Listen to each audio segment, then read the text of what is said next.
Dan. Dan, good luck tonight, bro. Here we go. All right. Listen up.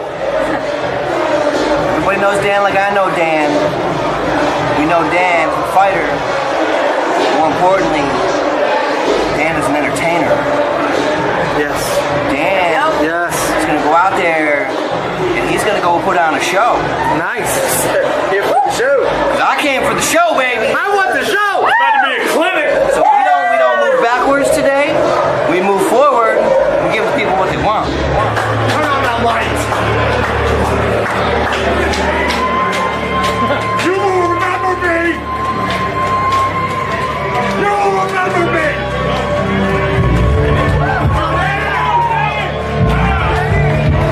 Lieutenant Dan!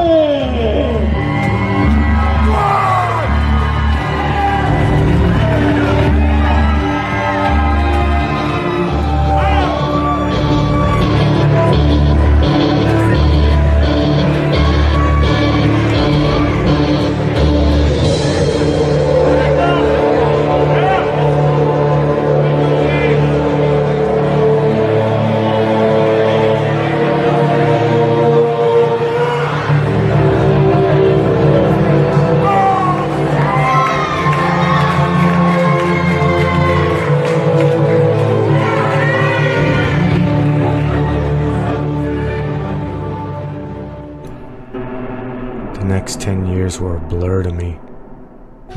I just remember a lot of fights, a lot of loss. I felt like I was stuck in a video game, and I just couldn't beat it. I couldn't win.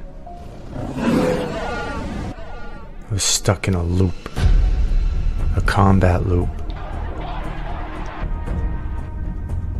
Get me out of here, get me out of here. All games run on a loop. The main function loop runs everything. What comes in, what goes out, the time, the state machines, everything's run on a loop. Tim used to talk about a feedback loop that humans run on. That we emulate the content we consume. The more of that content we consume, the more we emulate it. You could see it really well in athletes. All the great athletes study footage. It's no different for soldiers. It's no different for gamers. It's no different for any profession you are in. The loop runs everything. Right now I'm in a combat loop. I've consumed so much war and combat footage that I'm now emulating it, and I wasn't even aware of it, even though Tim warned me. And now I'm stuck. And when I look around, all I see is a war. I see our whole country at war. America, we've been at war and we're not stopping or slowing down. How can I fix this with a game? Is it even possible? Only time will tell. And we are back. I'm Chris Evans, the CEO of Survival Dispatch, joined today by our in-house CIA operative, Jeff MD, aka 007, and my good friend, Lieutenant Dan. Dan, it's good to see you. Thank you. It's good to be here. It's interesting watching that back. I don't watch like my own. Once I put my content out there, it's like I don't really watch it back as much. And it's like, you know, it just hits hard. It just reminds me of how many people are counting on me. You know, it's good to be here. Chris, you've always treated me like a good person and watched my back and invited me to things. And I really appreciate you inviting me to your podcast. I don't do a lot of these and I need to get the word out a little bit more. So I appreciate you. 100%, Dan. I mean, it's always a lot more fun when you show up at our events like range days and stuff like that. Never a dull moment. But No. I don't want to do you any injustices, Dan. So since it's your first time on Survival Dispatch News, if you could give us the, call it 60-second elevator speech of who Dan is, I'd appreciate it.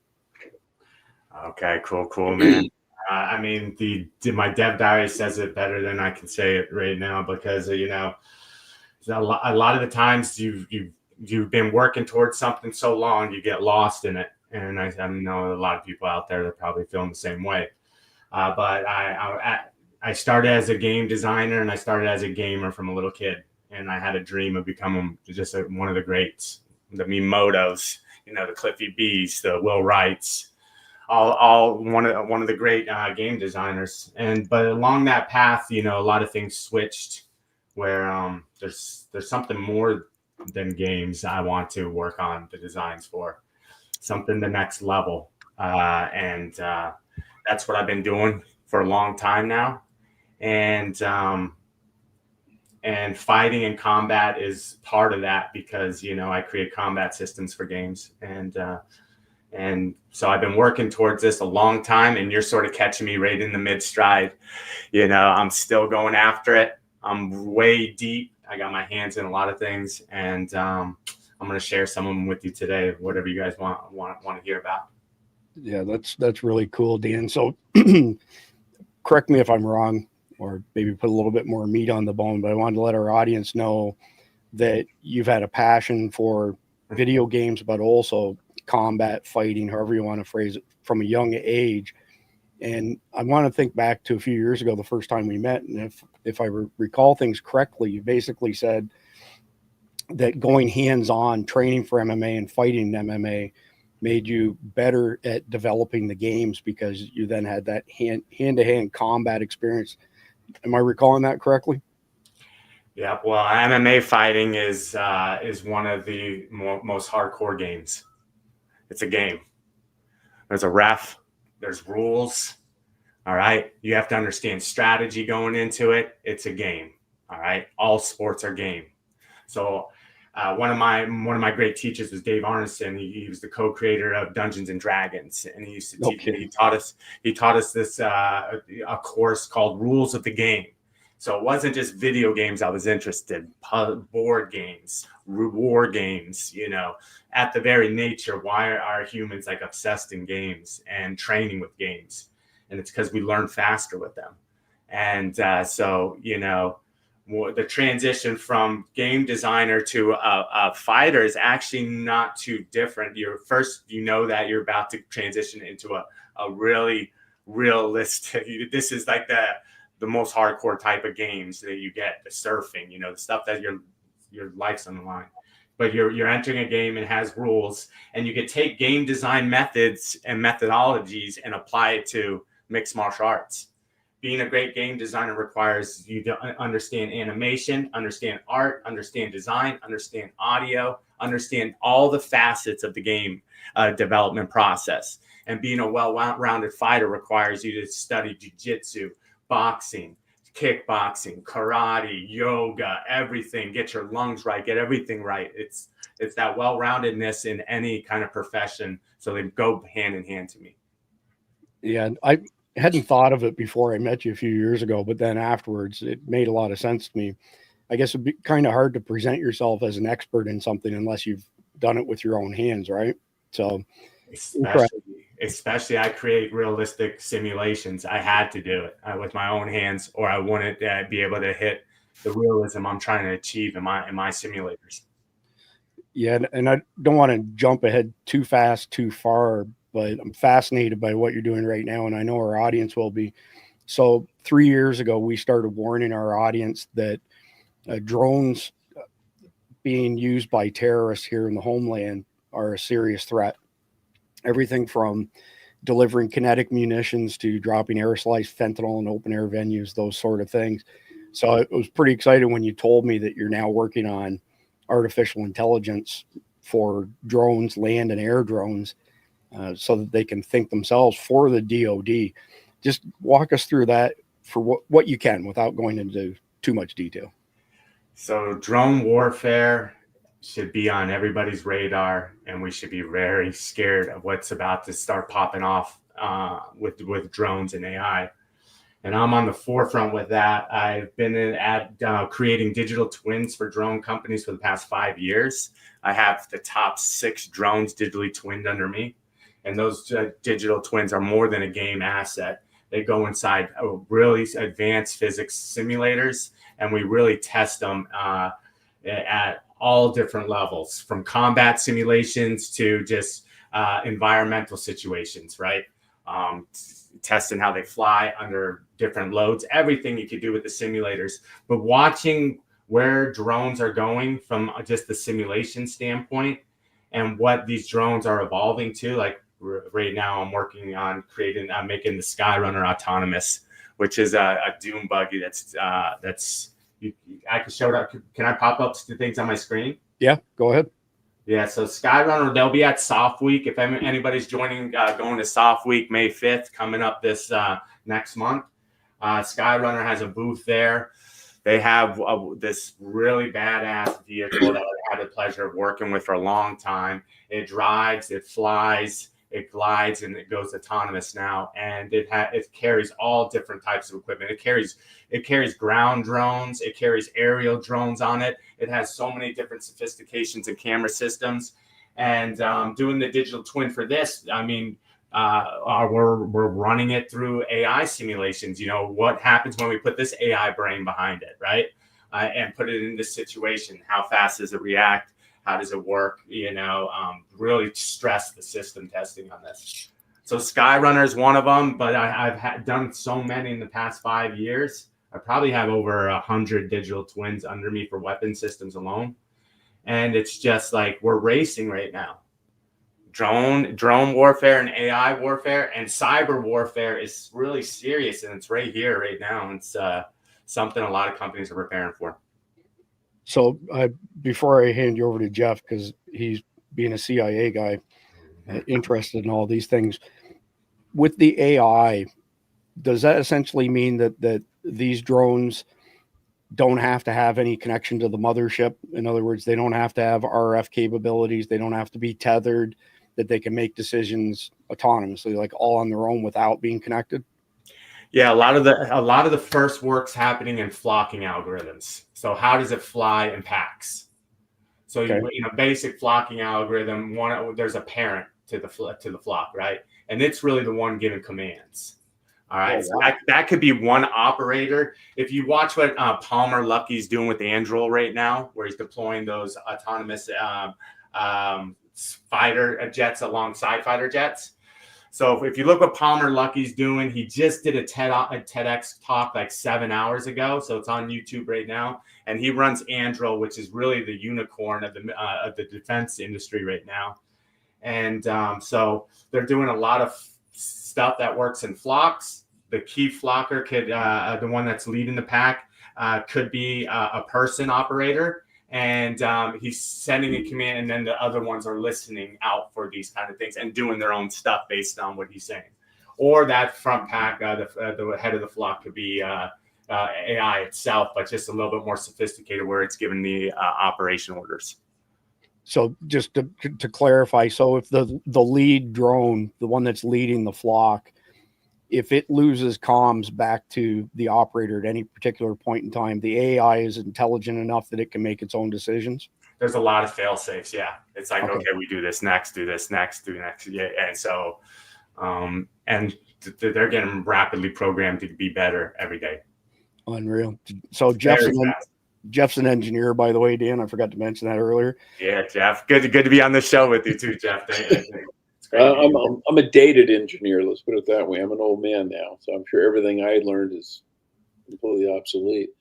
What's interesting about this, the Skyrunner drone, for example, is it like a recon drone? Is it a rescue drone? Do you fly it in to get somebody out? Do you fly it in to get the lay of the land? I mean, I'm sure it has multiple missions, but is it currently equipped to be potentially a lethal drone? Could it be an offensive drone? Yeah, so they did this Ghost Recon. Do you know that video game Ghost Recon, Chris? Yeah, I've heard of it. Yeah, my son plays it.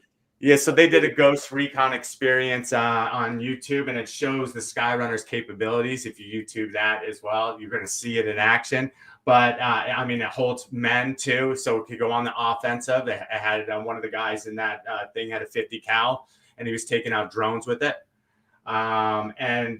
So it's capable of recon, rescue, and you know, a lot of things.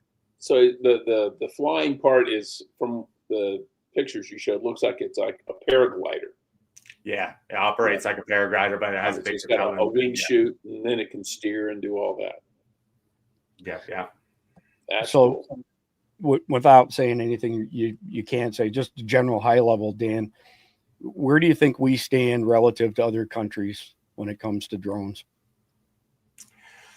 It's tough to say, man, because there's so many people going after this sector. And, you know, we're up there. We're definitely up there. But we got to get better, man. We got to get better at our cybersecurity. With quantum computing coming down the pipe and like post cryptic, encryption stuff that will break our, take over our drones. That's going to be that battle is going to happen. Like, drones taking over, AI taking over our drones, and it's going to get very sophisticated. So it's going to come down to the engineers, the programmers. We need the highest level programs, and this is why I'm in this space right now. Making games is a great career. I can't see myself even getting back to fully making games when this is on the horizon right now. I'm like, let's get better engineers over here real quick, guys. Come on. Because the more I work with the Defense Department companies, they're struggling for really high-level engineers. The game companies have them all. Wow. So coming from a tech background myself, a systems and network engineer, I'd actually never thought of the prospect of a cyber attack being used to take control of our drones and use them against us or halt them from achieving their mission. That's pretty interesting. Jeff, you look like you got something to add. Yeah, it's been done. We lost, I can't remember what kind of drone it was, a Predator maybe, in Iran, because they hijacked the conflict. No kidding. And then they took it down, and then they cloned it. I did not know that. That's did not crazy. have adequate security on the conflict. We didn't think they had the ability to basically get into it and take it over, but they did. They've got programmers too. Yeah. We got one of our Predators, bro. Yeah.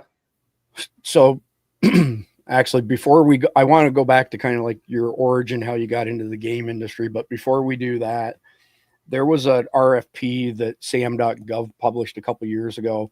So supplyandmanagement.gov, it's the federal website where they award and manage all contracts, regardless of what the type of project is. And on the front page, they were soliciting EMP powered rifles to take down enemy drones by essentially damaging the circuitry, and therefore they crash, and hopefully there's still enough left to get some intelligence on them as opposed to blasting them out of the air. And then it was just made public a few months ago that not only did Matthew Crooks take a shot at Donald Trump, but when he left the rally heading for the hospital in Butler, PA, that one of his tail vehicles, they noticed they were being trailed by a drone. Ooh. And so they stopped, they got out, and they had one of these EMP guns, and they shot the drone down, but there's never been any more additional information released on that. It's pretty crazy, pretty interesting stuff. I don't know if you know the answer to this or not, but is there any way to protect those drones against EMP? Jeff might be able to weigh in on this as well. Or is that kind of the ultimate weapon to take these things down with? I think they're working on other defenses against that. And I'd really look at Andril and what Palmer Luckey's doing over there, because he's working exactly with that. He has that as one of his weapons as well that he's licensing and selling it out right now. So, yeah. Jeff, you probably got something too. No, you can harden electronics against EMP. The European, the Eurocopter, the Tiger, their attack helicopter was EMP shielded. At least they claim it was. And the Swiss started working on that because one of their Gripen fighters was accidentally shot down by by flying too close to a Russian radar site. And it was an inadvertent EMP, and the thing took a crap. The pilot ejected, so nobody was killed, but they lost a multi-million-dollar aircraft because the strength of the Russian radar system fried its electronics. But there are ways to protect them.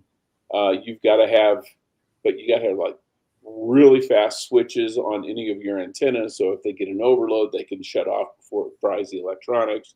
And there are definitely technological challenges to it, but eventually, if you get enough energy on target, there's not much you can do, because you'll get eddy currents in the skin of the aircraft, or you'll get a plasma developing around it. There's all sorts of weird stuff that goes on at high energy.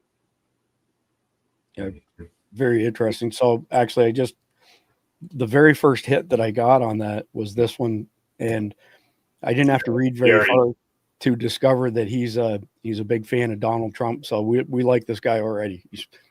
Dude, this guy, a little bit about Palmer Luckey. This guy actually brought me into VR, because it wasn't going to go mainstream unless someone like this came along.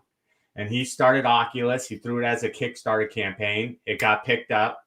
And shortly after, Facebook acquired his company for $2 billion, if I'm correct on this. Wow. So he became a billionaire, right? And then he was working on VR. This was his passion. He started in college. He was working on VR for Facebook, and he was the head dude making all this stuff. Everybody's watching what he's doing because he's running the VR whole space. He really catapulted the whole virtual reality space. And then out of the blue, he gets fired from Facebook and come to say it. And he was just on his TEDx talk saying it. It's because he gave a $9,000 donation to Donald Trump's campaign, and they fired him for that. That's what he says. He's saying right to everybody. So I don't think he's going to be lying about that, and because he was really the head dude over there for the VR. So I didn't remember the name, but actually I recall the story now that you mentioned it, as far as the donation was concerned. So the other thing, Dan, when I pulled that up, it said Oculus right off the beginning. You were working in some capacity with that, correct? I was working on a lot of Oculus titles, man, and I still am. I'm working with the Oculus Pro. I'm working on the Quest 2, the Quest 3 right now. A lot of my development goes on that, but I haven't brought an experience directly to them because of my experiences are a little bit more simulation based and more military based. So I've been hesitant, and I've been waiting for the tech to catch up. The tech has been evolving, like how fast AI is evolving. Virtual reality is evolving that quickly too. It's like, here's the new haptics, here's the new motion controllers. Instead of outside in tracking, now it's inside out. Now we can reach behind our back.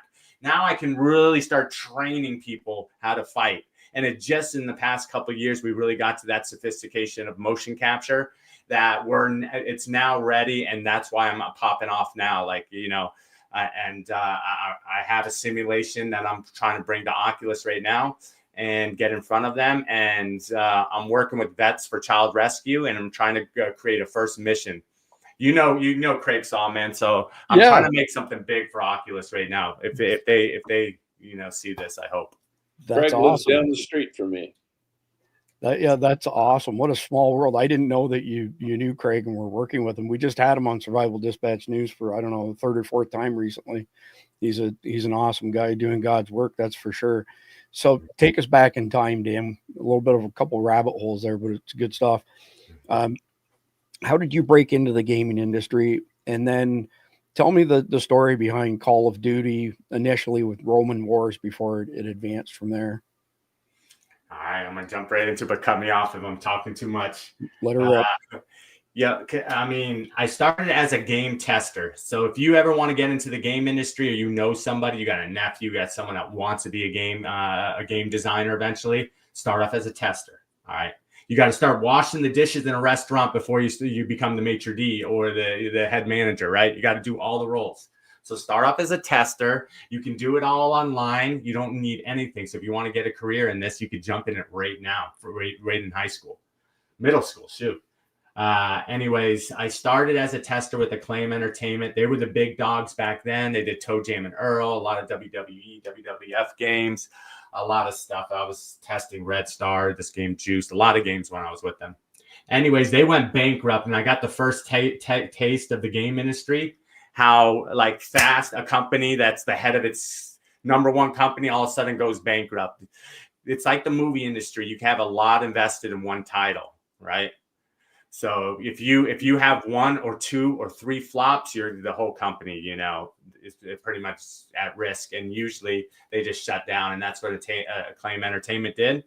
At the same time, I was running one of the top servers for Call of Duty Ghost Recon and Rainbow Six. You guys ever remember Rainbow Six too? And I had a server called Camp Killjoy, and I was running on a T1 server. So it was real fast back then. And so everybody, even from like England and Germany, all different countries, they would jump into Camp Killjoy at different times on the time zones. Right on. Anyways, so I was just Acclaim Entertainment just closed, and I was big into Call of Duty and all these games. I was like, I want to design now. I don't want to just be a tester. So I had to start learning engineering. So the well-rounded game designers are like the John Carmacks. These guys did Doom. You know, the Miyamotos, the guy that did Mario. You know, Will Wright. They all not only know design, but they know engineering as well. And they know art really well is also. So you have to, if you want to become a great game designer and make proper decisions, you have to know all the areas really well, because every design decision impacts all the team. And it could be millions of dollars, this one design system that you want to put in. And there's no real reason for it. You know, from an engineering standpoint, it's not enough bang for the buck. So you have to understand that side of it. So I went to Full Sail University. I worked my ass off, and I graduated and got the Advanced Recipient Award, which is like the only one is given. And then I spoke on behalf of my graduating class. And I had a really good final project that Activision came to see. And they set up an interview before I even graduated and hired me right then. And just before like a month before, Grant Collier, who was the head, big CEO of Infinity Ward, the guys that do Call of Duty, they started it all. Infinity Ward did. And Grant Collier came to the school, and I got a chance to talk to him. And I was like, I'm going to work for this guy, and I'm going to work on this IP eventually.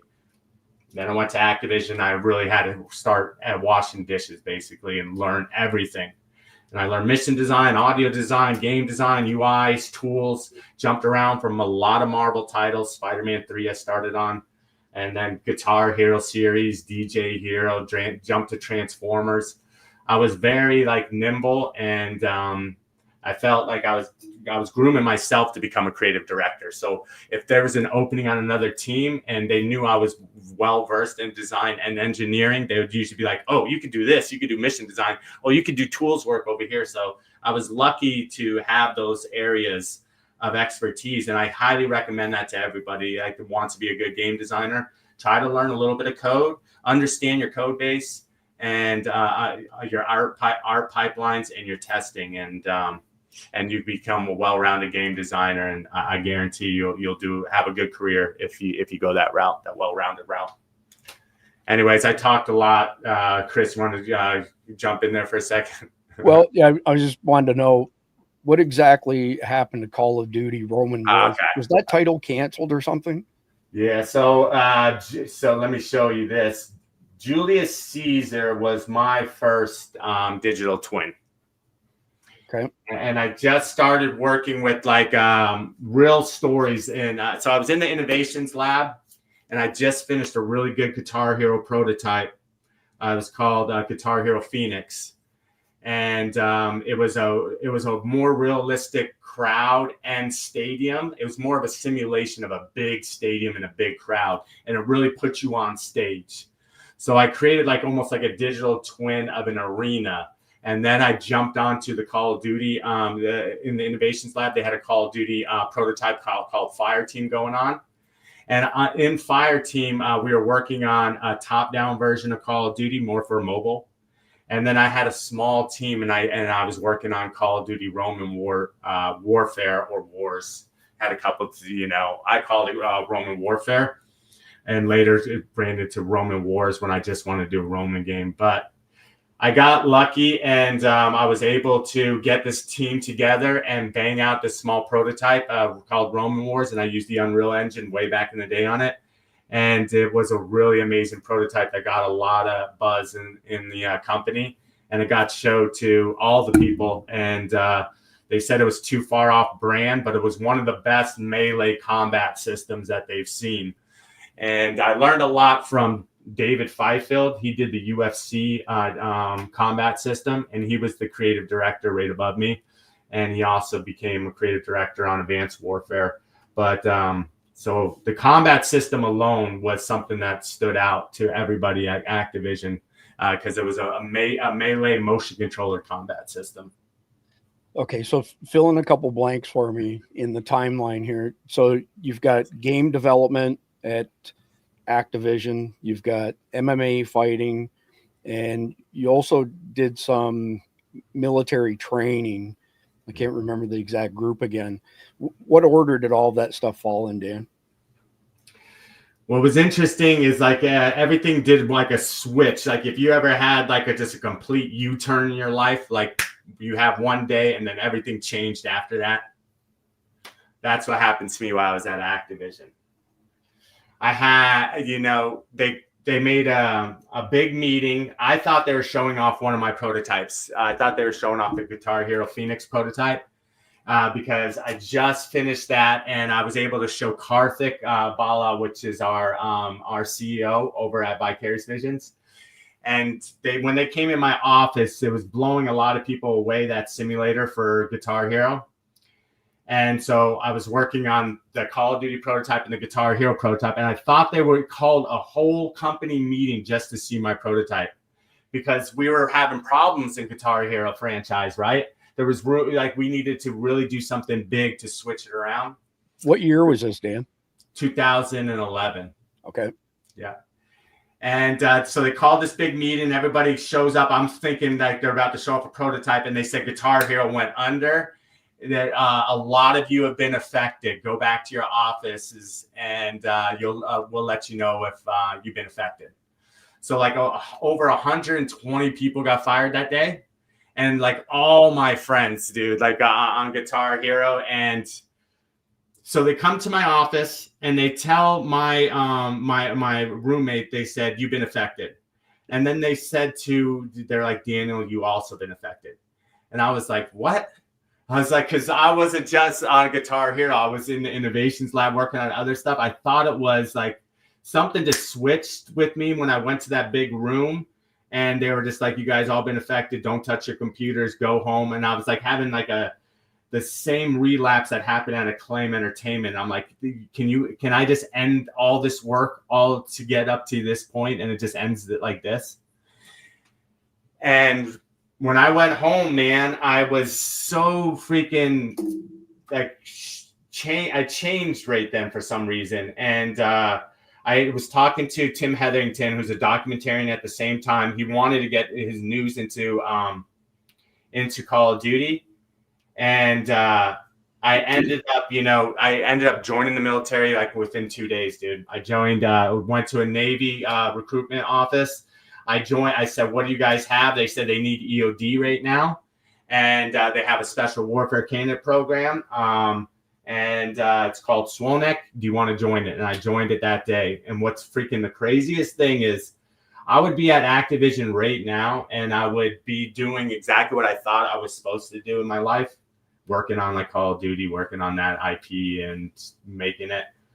And what happened was I was mistakenly let go. It was supposed to be someone else. And I never really talk about it too much because the guy still works at the company and I don't want to be like, just say it. But we had very similar names and literally in like 2 days, this all transpired. They tried to get me back at Activision. They said, you can come work back on Spiral. You can become a mission design, audio design, or David Fifield himself says you could come over to Raven and be a senior lead designer on the next Call of Duty with me. So they tried to bring me right back really fast. And I really appreciated that part of it. And they were really shocked when they pretty much just offered me my dream job. And I said, nah, I joined the military. I'm in this program now and I'm committed. And so they tried to talk me out of it and everything, but my whole life changed And I just went down this whole rabbit hole of trying to understand warfare at a whole nother level. And I thought I would eventually come back to Activision as a better game designer, because I need to know this side of it, and this side of what war is really about, what the soldier mentality and the fighters mentality is really about. I needed to understand it at a whole nother level, and I knew it deep down. And that's when I went down the whole path of, you know, working with Swonak, and then a lot of stuff happened in my life where I never got the chance to head out to Fort Bragg. And it's just because I came down to Florida, and Chris, my daughter just walked up to me. Chris knows what it's like down in Florida. There's a battle going on down here. A lot of people are struggling. My whole family's struggling. Drugs, opioid epidemics down here. There's a lot of people suffering down here. And I just saw a whole war happening in my own country, in my state, with right around my family. And I thought I saw everybody at war. So I didn't really even, I was thrusted in something else. And then I went down this whole line of MMA fighting and became Lieutenant Dan in another way. Yeah. I mean, that was actually going to be my next question, is how did that work as far as transitioning into MMA? Because if anything stands out about you to me, Dan, from the time that we've spent together, is that you're a pretty happy-go-lucky guy. People gravitate to you, but the thing that really stands out is your work ethic. You've got crazy work ethic. Like when you were doing the stuff for the guys at, you know, with George and Tony and stuff like that, how many hours a day were you working on those projects? Like all the NFT stuff, the virtual reality, augmented reality. I want to take a wild guess and say you were working 17, 18 hours a day. I was working a lot, man. I was burning myself to the core as much as you can. And so I needed that extreme of like, you know, fighting in the computer. You'll see in my dev diaries, a lot of the times I would literally go and I would have a fight. I would come home from the fight, beat up, and I would be on my computer programming and working. Shit. It's like nuts when I think about it, and how much footage too, because I documented this whole thing. I would get in a fight. I would go back into my bag, grab out my camera, and film the next fight. And I was on this obsession because I thought this story has to be told, because people have to realize that what it takes to be like a game designer right now. It's freaking really a hard profession to get up there as a game director. If you want to become a game director, you have to put in a lot of grind, but it's the same thing with becoming a fighter. If you want to get to that level, you have to do it all. And I wanted them to see like what it takes to really go after something, and I documented. So I'm hoping people can learn a little bit from my dev diary if they want to become a well-rounded game designer or a well-rounded fighter. I never really got the big echelon in the fighting game, but I definitely proved myself in the cage where, you know, I was prepared. I was prepared going in, and I didn't half-ass anything in my life. Never have. No, that's clear. Absolutely clear. So tell me about the first MMA fight. What was going through your mind at the time? How did you come out of that fight? And then I guess, what did you learn in the Octagon that you never would have learned, say, from the gaming industry, but complemented it? My first fight, I was fighting out of my weight class. I was fighting at 170. I should be at 155, which I ended up being after, you know, the guys were just a little bit bigger than me, a little heavier, especially the wrestlers that know how to cut really well. I would get in the cage after we weighed in. I'd get in the cage with them the next day and just be like, yo, is this the same dude? And so I wasn't really well like educated on the whole cutting weight game. So I just was pretty much walking around 170. I was like, this is what I was going to fight at. And but anyways, my first fight was I would say it's you know, lucky, because you know I got a knockout. I actually got 2 knockouts. So Florida rules back then, they've changed, is when you hit someone and they drop to the ground, you can't hit them in the face again. You only can hit him in the body when on the ground for amateurs. So I knocked this guy out. I hit him and he's out cold. He hits the ground. I hit him again while he's on the ground. So they were going to disqualify me until this guy, he wakes up, you know, he gets out. He didn't know really what happened. And he says, no, I want to keep going. I want to keep going. So he kept going, which was lucky for me because I could have been disqualified. I show him a lot of respect. I see him a lot too, Christian Lawrenson. Right on. And every fight I've been in, it's like you have to show respect to the guy that stepped in the cage. You know what you can lose in there, and anyways, I got to knock him out twice. I hit him again, knocked him out. So my first fight was a 2 knockouter, and I thought, wow, this is great. First round, and I thought my next fights would be like that. And it took me another 4 or 5 fights to realize what the hell I was doing again. I went on like autopilot and like full adrenaline mode, which is going to happen to a lot of you guys, a lot of you early fighters. You're going to get in there and it's just like adrenaline dump and you're not controlling it. It's like a whirlwind in there. And before you know it, the fight's over. Hopefully you're the winner. But there's a point, and it was right around my 5th or 6th fight, is where all of a sudden I'm in there and I start hearing my coaches. And now things are getting clearer. And now that I could hear through the noise. And now I can breathe, control my breathing. Now I can control my pace. Now I can move around. I can dodge this dude. Now it gets to a different type of game. And now the game gets fun. Before it wasn't fun. It's like almost like it takes a lot out of you. It's a stress in your nerves. It eats at you in the beginning. But after that, then you can see it for the sport and the martial art it is. And I've learned so much from martial arts. So much respect for this. There's so much spirituality in this. And I think everybody should be part of it at some level, martial arts. Right on. So let's just back up just for a second. So do the guys in MMA cut an entire weight class for the weigh-in and then put it back on again in 24 hours sort of thing? They could cut 20 pounds. Yeah. Yeah. So they could cut 2 weight classes. Wow. Depending on the weight class. And some could cut even more. Depends on how they're holding their weight. And some are really good. It's dangerous, though. It's a dangerous game. I've seen a lot of people lose the fight at cutting the weight. Yeah, so I'm familiar with that because I competed 181, 198, 220, 242, and 275 when I was on our national powerlifting team. And it's a young man's game. So Monday, let's say I'd weigh 225 pounds and I drink 4 gallons of water Monday, Tuesday, Wednesday, and would have a little bit of boiled chicken with no salt or anything on it. And then Thursday, you turn the water off. You literally have 1 cup of water, nothing to eat. You get up Friday morning, like 5 a.m. and either find a sauna or a smoking hot bathtub. And then weigh-ins would be at 8 a.m. And I would always be one of the first people in line because I was super hungry and I couldn't handle waiting any longer.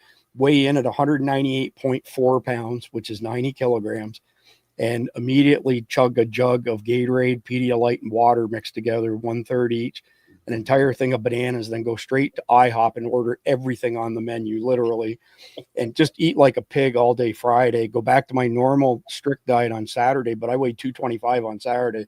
So I'd be 198 on Friday, back to 225 on Saturday. I had to stop doing that when I got into my mid 40s because my electrolytes couldn't recover fast enough. So I felt good the next day, but the strength wasn't there. My central nervous system wasn't firing. I didn't realize that MMA guys did that as well. That's interesting. It's tough. Yeah, Jeff, are you hearing this, man, what this guy's doing to himself? Yeah, it kind of sounds like Don Mann when he was doing his ultra marathons and his wife had to take him to the hospital because he had his liver was failing because he was so dehydrated. He was telling me he was training so much he damn near died. So I don't know how much you know about Don Mann, Dan, but he almost died on Mount Everest. And he's one of the few people who almost died and was, survived being on Everest. So he goes back frequently now just to kick its ass. And how old was he? He was 60 years old when that happened or so, wasn't he, Jeff? Yeah, so like at 59 or 60, he was an old man. I give him shit for it. Well, he told me that the first couple Ironman that he went in, Dan, 26.2 mile marathon and I don't remember how long the bicycle ride was. I want to say like 120 miles. Okay. And then the swim or whatever, right? Or vice versa. It doesn't 3 matter. miles, I think. 3 miles swim in the ocean. He did something like 3 of them, Dan, and he got bored. And so I don't know what they're called, but it's like a 10X Ironman. So you don't run 26.2 miles, you run 262 miles. And you cycle whatever 1,000 miles. He did one in Canada where he had to ride a bicycle all the way from the Pacific coast to the middle point of Canada. He's an incredible guy, like absolutely incredible guy. Like a fool, he said, "Yeah, I did the first Ironman in 12 hours." So I thought, wait, I can do 2 in 24 hours. So he signed up for a double Ironman. A double Ironman? 2 Ironman in 24 hours. Bro, see, that's just a whole nother level. I talk about how I'm working. I mean, what's this? That's just, I don't know how some people do that. Hey, I've got my own story. I once cut my finger on a bottle cap. It was painful. It hurt. It stung. I'm telling you. It's pretty much the same thing. I thought you were going to say paper cut from flipping the pages in a book. But get this into you, Dan. So when Don Man signed up for the Navy, he thought that he would get to go into BUDS right away and start becoming a SEAL. And they said, no, you have to do something else for 2 years before you get selected to go to BUDS. So he was a medic for a couple of years, but right from basic training through to the 2-year point, he committed to doing 1,000 of something every single day at the end of the day. So everybody else is going to bed. They're burned out. Don Man's doing 1,000 push-ups, 1,000 pull-ups, 1,000 sit-ups, like 1,000 of something, 7 days a week for 2 years. And then he got into BUDS, and the rest is history. He became a Navy SEAL from there. But Jeff and I have both worked on his TV show with him, Surviving Man. Yeah. And Don is such a nice guy. Like, what a great guy. But I would say that what Don Man has, in addition to his own personal work ethic, is his ability to take people to their full potential is unparalleled. I mean, we would be on set, Dan, and they would start PT at 0600. These are the competitors on the show, right? And they would film 2 complete episodes during the day, and they would think that they were going home, or where their hotel was, at least at say 5-6 o'clock in the evening. And Don would be like, whoa, time out. We're going on a recce tonight. And the one place, I shit you not, and you would know this being from Florida as well, he took them on a nighttime recce, Dan, in the swamps north of Tampa, in the middle of the night with no lights or anything. And they had to go through the swamp. Some of them, it was up to their neck. The taller people, not quite. So you're in there with the gators, you're in there with the water moccasins and everything else that loves to kill. There's a lot of gators over there too. They wrapped up, Dan, at 0400. It was a 22-hour day. Then he's like, okay, we'll give you all a break. You don't have to show up for PT until 0700 tomorrow. But he seriously has the ability to take people to a whole new level. He's an incredible guy. Super guy. He wanted to do a VR experience, man. I said, I'll direct it, man. Let me know. Oh, so have you talked to Don since he got involved with Ken Shamrock by chance? I have not. So we had Ken and Don on Survival Dispatch News. They're putting together this new thing, Ultimate Warrior Challenge, and it's incredible. So you got 2 competitors that are 1,000 yards away from each other, and they do some sort of exercise that gets scored. They run, and now they're shooting long range, but they're getting closer to each other, and essentially a long range bolt action gun sort of thing. Then they do more exercises, and they run another third of the way towards each other. And now they're doing something else, like with pistols or whatever the case may be. And then they run a little bit further, and they have another one. And then they meet in the middle, and it's hand-to-hand combat to see who wins. So you get scored on the physicality, like how you score on that. You get scored on marksmanship. And then whoever the last man standing is, who taps out and who the winner is. Going to be incredible. It's going to be a good show. Sign me up. I was with Don and Ken a week and a half ago in Texas, and I'm like, okay, Don's older than me. Ken's only a couple years younger than me. And I'm like, okay, I feel like I'm 30 years older than both of these guys because, they're just, Ken, is still in amazing shape. I mean, the crew was joking, said, well, if you got to get hit by Ken Shamrock or a Mack truck, I'd pick the Mack truck. He still has big arms. I mean, he's still cut. He's still in good shape. And he's the nicest guy in the world. Isn't he? Yeah, Ken Shamrock, pretty amazing individual. The other person we met on our last trip to Vegas through Dawn was Randy Couture. We went to Randy's gym, and I want to say there was maybe 20, 25 people training on the mats, and Randy Couture's out there training with them. And there were some studs out there, Dan, and not one of them was anywhere near as fast as Randy Couture was. I was amazed, for over 60 years old, there wasn't a single person in the building, regardless of age, who could hold a candle to him. And again, like his speed and reaction was just phenomenal, like absolutely incredible. And what a nice guy too, by the way. So some of these guys are getting better with age in certain areas. It's wild, man. I had one of these coaches. He was fighting still, man. He was 57. And so he's an older fighter. You didn't see really anybody in their 50s fighting, at least in my state. And so he was still fighting, and he was so hard to deal with as a wrestler, like Randy Couture, the wrestlers too. That wrestler background is just, it stays with them. They can crawl to the mat, but once they are on the mat, all of a sudden they become a different animal. Right. Yeah. Well, so let's play off of that next. So basically where worlds collide between your game development stuff and your MMA fighting. Give me a comparison of, fighting in real life versus the stuff that you've been doing in virtual reality, augmented reality. And the only reason I ask that is because, as you know, we're going to be at WAFT May 20th, where our family's trained to be. We're going to shoot some content there. And Philip Tapino is a friend of mine who owns it. Dan, the last time we were there, he's got this building where they'll train people on being gas station ready, which ironically enough is tomorrow morning subject on Survival Dispatch Aftermath. But anyway, these people that they're basically learning how to interrupt somebody's OODA loop with a flashlight, when they should choose safety. So in other words, if you're walking towards your vehicle and there's somebody coming around the front and the back and it's threatening, don't challenge them. Go back inside the store. Distance equals safety, choose safety sort of thing, right? And we watched 3 hours of training. My wife participated, and every single person, Dan, their heart rates were off the freaking chain. So everybody knew that when the gun goes off, it's a UTM round, so it's not a lethal round, right? Everybody knows that when the stun guns come out, it's making a noise, but it's not actually hurting the person. So they've got these knives that are like stun guns, right? So if you get touched with it and it goes, bzz, you've essentially been stabbed, right? Every single person, had lunch. The kitchen's right beside that building. And if I heard one person, they all were looking at their watches going, holy shit, my heart rate's still 150 beats per minute. The whole thing was simulated. There was nothing, there was no chance of getting hurt in it. So give me the comparison of the VR stuff that you've been doing versus being in the ring.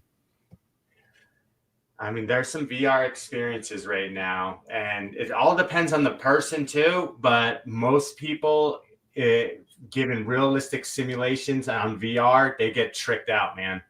Especially that when you're on like doing high-rise work, walking, on big buildings, dealing with realistic animals and spiders, dealing with binaural. So there's a holophonic audio. So there's so many things you can do with VR to make it more realistic.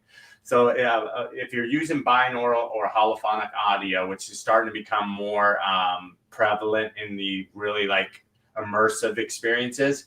So it's like what 3D is to your eyes, binaural and holophonic audio is to your ears. So it makes it sound like someone's like right there. And with the spatialization as well with these headsets, you can get really freaked out really quickly on some of these experiences. And I've seen people jump out of VR headsets. People try punching walls, people throwing things, and they get so like caught up in the experience fast that it's pretty really cool to watch from a technologist, from a development. I'm like, oh my gosh, these experiences are only going to get more real. They don't even know what's about to hit them. As the clarity gets better, we're almost there, right? We're a couple of years out to really the high def people, the digital twins with an AI brain. When you're starting to see them, some of this stuff, I mean, these characters look really realistic, and they're AI driven, and they're smart. And it's going to start faking people out. For training wise, I love what's happening now with just the mainstreams of technology. So the headset is really good for slips, right? So you can really work on your slips and your defensive moves really well. The boxing games do really well. The kicking is not there yet, of course. There's a lot of shoe companies working on shoe sensors and stuff for your feet, and really the inside outside camera system that's in the headset starting to pick up your feet a little bit more. But the full body IK rigs aren't there yet. I've been working on those for a while, my own IK rigs, just to get them more realistic. And there's no games hitting its mark completely. So boxing games work really well. The knife fighting works really well, and learning weapon systems, incredibly a good knowledge transfer using these VR simulators for training on weapon systems, vehicles, everything. So I'm not sure if I recall this 100% accurately, but did you not develop a CQB training tool where, depending on how much people paid to be a member of, I guess I don't know what you call it, your world, your store in VR, where they could actually walk through certain doors and then they would be engaged in, full on close quarter battles with guns and that sort of stuff? Yes, sir. So I have a platform called Active Duty, and it's all digital twins. So it's let me see if I can pull up something. Yeah, so it's Active Duty. Right on. Now this is I have the weapons. The weapons I have in this thing are ridiculous. Let me see if I can pull up something here too.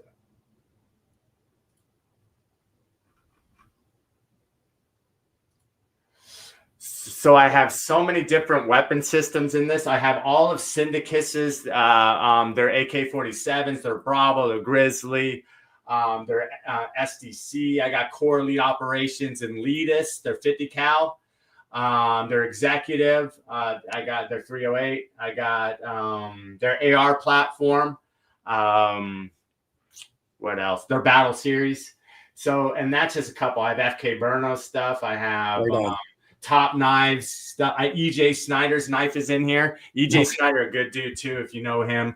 Really doing great stuff. Army Ranger, and just he's really trying to teach people how to survive. Anyways, I have a lot of weapon systems. I also have vehicles. I have other drones. Everything's in Active Duty right now. And refresh my memory. What was the name? Is it the Metaverse that you guys have that in? Yeah, Jeff. So I'm going to give you a little bit breakdown on what's going on in the Metaverse and everybody that's out there right now. The Metaverse is a real world that's happening right now. It's a they call it the multiverse. I call it cyberspace. Everybody's coming up with names. You're going to hear names for the next 10 years of about this stuff, right? I call it cyberspace, and that includes everything. That includes all the metaverses, your game worlds. Everything sits in cyberspace because that's where everybody's hitting us, right? In the cyberspace. That's where we go from this application, our computer. Everything's traveling through the cyberspace. So it's easy, and there's a lot of metaverses that are popping up in the cyberspace. And Fortnite is pretty much the biggest metaverse, even though it's a game. It's really considered one of the biggest metaverses because there's a lot more going on than just the Fortnite game, right? There's people just hanging out there. There's people streaming stuff, making their own games, right? They have a whole Fortnite creative for the creators, and there's all different types of games. There's just hangouts, clothing stuff, just doing dances. It's considered a metaverse. So you can look at Fortnite as a huge metaverse. And then Facebook has their own Meta Horizons, right? That's their metaverse. And then you got Upland, another metaverse that replicates digital twins of the real world. So it's to scale. It has New York, London, all the places. And it has all the addresses, like the full world metaverse. Anyways, so Active duty, this platform I set up, I call them metaforts, but they're really cyber bases. And I set one up in Upland, which is one of the biggest metaverses. I have one in Fortnite. I have one in a big VR experience right now too, so they can communicate with each other. And I look at myself as sort of the fort of the cyberspace. Active duty is. And you can go there and you could try out simulators that are for the mainstream, and you could try out simulators if you're in active duty that are for DoD companies, like the Skyrunner simulation or the Vision 60 from Ghost Robotics. They're like anti-school shooter simulation that they want to do. Oh, wow. Tim Kennedy wants to do a VR experience. I went down and seen Sheepdog Response. They want to work the OODA loop a little bit, but they want to do a home invasion experience to teach people what it's like to get a home invasion. And there's a lot of tech right now with our VR headsets that it's called like augmented reality or mixed reality. And so I can drop an intruder in your real house and let you go find where your gun really is. You could go in your closet and it mimics your exact world. You scan your house. It's a very quick process now. It's awesome how the technology is beautiful. It's at such a level that we actually can use it now for training. It's crazy. Anyway, so they wanted to do a home invasion experience, and a lot of other people, man. And I'm trying to work with the right companies, the right brands that are doing the right thing. And Chris, that's sort of how we got introduced. You know, you're a well-connected person with the right people. And that's how I found a lot of people. And I'm hoping I can succeed and bring active duty more to life than where it is right now. No, that's super cool. So is there anything right now, like you said, with augmented reality, where people can learn how to clear the rooms in their house or react to an invasion? Is that already production stuff out there? So there's one experience, and I have a couple of my digital twins in it. It's got renamed a couple times because the guys try. At first, it had a really difficult name, and which I'm not even remembering it right now. And and so he rebanded it because it wasn't getting popular, but now people are starting to pop into it. So I'll shoot you a link too, and maybe we could put it in after credits on it, and just so people can try it, because I brought that to Tim Kennedy's group too to see how people I can drop them right in their office and they could fire and pick out weapons and basically get the intruder. And they were really interested in that side because they're in the mix right now with their training, online training courses, and they wanted to do a home invasion and a few others. So I'm in early discussions with them. Hopefully, you never know with this because making a game is not easy, and you got to be like, okay, I want to do this and go for the ride. So, number one, I know we're talking a few weeks ahead, but if you can make it May 20th to waft with us, I think Philip Tapino would be very interested in that, because the problem for his type of business is how do you scale it up? You have a multi-million-dollar facility in the middle of nowhere, okay? And he's got everything from every type of training you can imagine, firearms, knives, you name it. They've got a helicopter pad so you can do training from shooting from helicopters, all kinds of stuff. But how do you scale it? Like, there's hard costs, right? You have to acquire the land, then you have to build it out. If I had to guess off the top of my head, the facility probably cost him somewhere around $30 million to build, would be ballpark. Wow. It's as far as I know, it's the premier training facility for private individuals in America, but quite possibly the world for that matter. But I know that he's talking to some other guys as far as expanding, like potentially licensing his programs. Like he wrote all of his own programs, meaning his training programs, right? And then he's got, 20, 30 people on staff, himself and his staff. They deliver these training experiences to people. But again, the people he's talking to, as far as licensing what he's built over the years, will then have to start down the road of spending millions of dollars to build a facility. I think that the intersection of what he's learned and developed for training systems over the years with your ability to put it into like AR, VR, that might be something that works for both of you. So hopefully you can join us. Yes, let's go. Yeah, tell him he spent $30 million for his facility. Now he can spend $3 million to have the best facility in the whole virtual reality space. Unbelievable. And it's a digital twin of what he's got. And then his doors are always open. and it's as far as he wants to go globally with the exposure. So I'm just going to say this now, so we're on the record. I want a 10% introduction fee on this one. I think you got it. I don't know. We can't deny it now. So the value proposition, though, that you've got is pretty incredible. So Philip is a pretty unique guy, right? So at a young age, I don't know how he did it, but he got a bunch of money, basically loans, and he went out and bought all kinds of land in the Florida Keys. And when he was 29, he sold it all and made hundreds of millions of dollars, even after he paid off all of the loans that he got. So he retired at 29 years old. And at 35, he was bored out of his skull and he started building Waft. And that's almost 20 years ago. And he's got an incredible business now that again, we're incredibly fortunate and blessed to be included in the stuff that he does. But I'm just thinking all the conversations that we've had with regards to the issues of scalability requiring millions of dollars to build this stuff out. Like there's one that's probably going to be open within the next year between Murfreesboro and Nashville. And I know the main guys behind that, and they're literally leveraging every asset they have to try and get the liquidity to pull this thing off. I'm really interested to see the stuff you've got. I'll send you an email or a text, Dan, if you could send me a link to the headset that you recommend. Yes, and, the training environment. I'd like to try it before we go to Waft. And if you can join us, I think there's something really cool there. I even saw a couple of comments we're broadcasting 8 different platforms. And I saw somebody on one of the platforms say something like, holy shit, is that ever cool? When you mentioned the AR VR piece of working in your home. So I'll try to get us back on track here. So I've got a handful of questions before we wrap up. The first one is, what are your thoughts on violence in gaming? I mean, you've been knee deep in this for your entire career.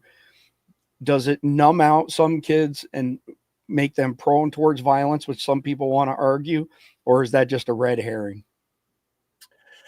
I think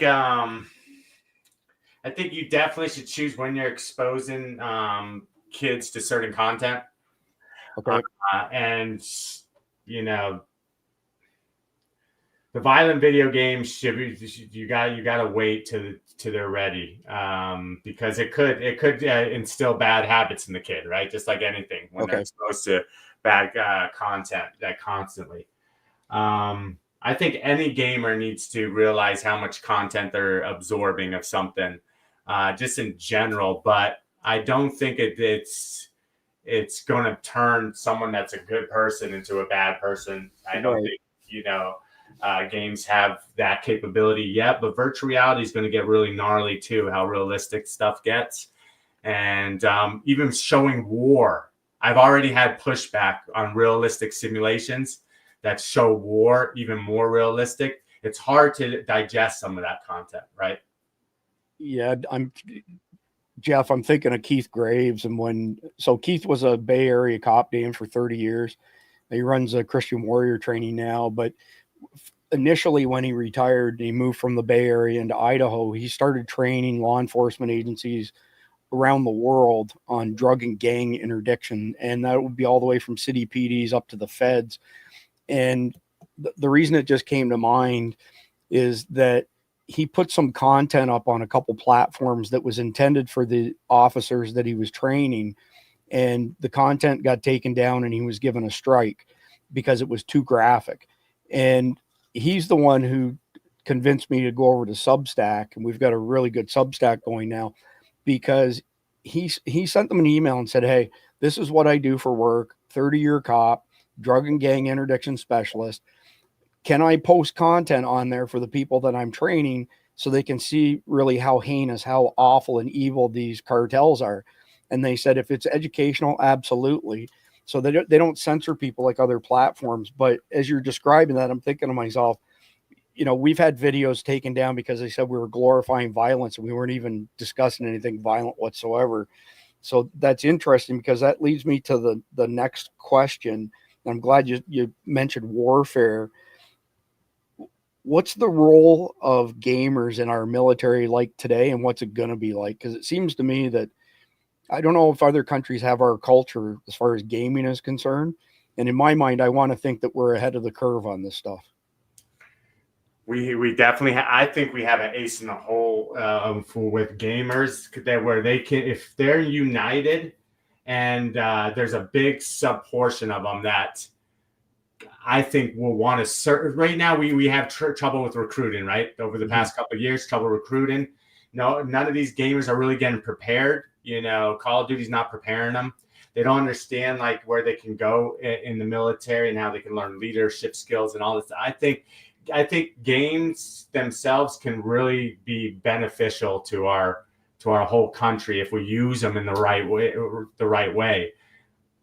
So a question for both you and Jeff, I'd like to hear your opinions on, and I'm not advocating that people live an unhealthy lifestyle, but I think, Jeff, you were the one who said to me at some point in time, I think it was you, that said if we ever go to war with China, there will not be a single pilot who flies over China. It will all be drone technology.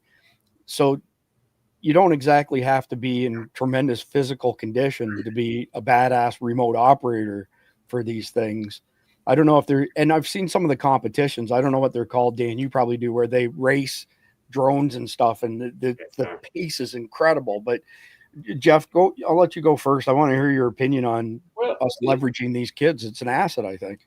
Well, absolutely. And when I was in Texas doing Surviving Man a couple of weeks back, we had some drone operators from Red Cat. It was a drone company that makes drones for the military. And one of the operators was a SEAL Team 2 guy, former SEAL Team, retired, I think. And he flew the drone using VR goggles. And my God, what this guy could do was amazing, because we were saying, yeah, I fly around here, but watch out for the trees. He was going through the trees in this heavily wooded area, flying this drone through the trees, probably 60, 70 miles an hour, and then arcing around a building, flying under through a 12-inch opening, going inside, flying around, taking pictures, coming back out. And it was just like, holy crap. And one of the drone camera operators for the production crew, he was just saying, oh, holy shit, this guy is good. He goes, I'm good. This guy is really, really, really good. So there are some people who are just freaking phenomenal. And if you can get a secure comm link that can't be intercepted and can't be disrupted, there is no reason an operator couldn't fly a combat aircraft remotely. And the advantage to that is the airplane can take so much more G-force than the pilot. The pilot is the limiting factor on the maneuverability of a combat aircraft. So if you can get rid of the pilot, and then you lose all the life support systems for the pilot, the oxygen, the cockpit, and all that, and you can replace that all with digital, the airplanes become, an order of magnitude more capable. That's incredible. So, I'll tell you straight up that we don't have any trees in the middle of our backyard. We do in our front yard, but not our backyard, but we have trees all around the perimeter. And I can tell you, I've lost track of how many drones I've flown into a tree and destroyed the drone in my own backyard. Well, the drones today are like the kite-eating trees of peanuts back in the day.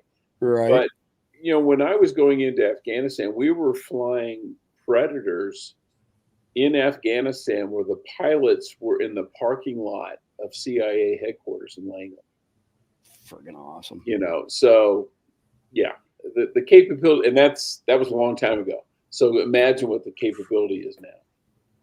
Yeah, super interesting. So Dan, I'm curious what you think the role of gamers is in our military going forward. It's intersecting right now. I did a DoD bid for, it's called the SVT project, Soldier Virtual Training System. Okay. Run by Army's Futures Command in the synthetic training environment. And it's all Unreal based. So all the simulations are going to go right through that. It's like you even see the controllers of the drones. It's like the gaming industry and engineers from the gaming world, Palmer Luckey, started virtual reality, now runs the unicorn DoD company, freaking Androl. That's making some of the best weapon systems right now on the planet and defensive systems. It's not a coincidence that someone that's running a gaming company switched over like that. And the gamers are going to be the same way, just like Gran Turismo, learning how to drive a car, learning how to use drones now. And drones are going to dominate the battlefields, and our lives. The gamer has, the good gamers, those RTS gamers can become unbelievable operators. So the gaming is intersecting with military grade as we speak in a big way. Yeah, that's amazing. I mean, I'm not surprised, but that's pretty cool stuff. So what's next for you, Dan?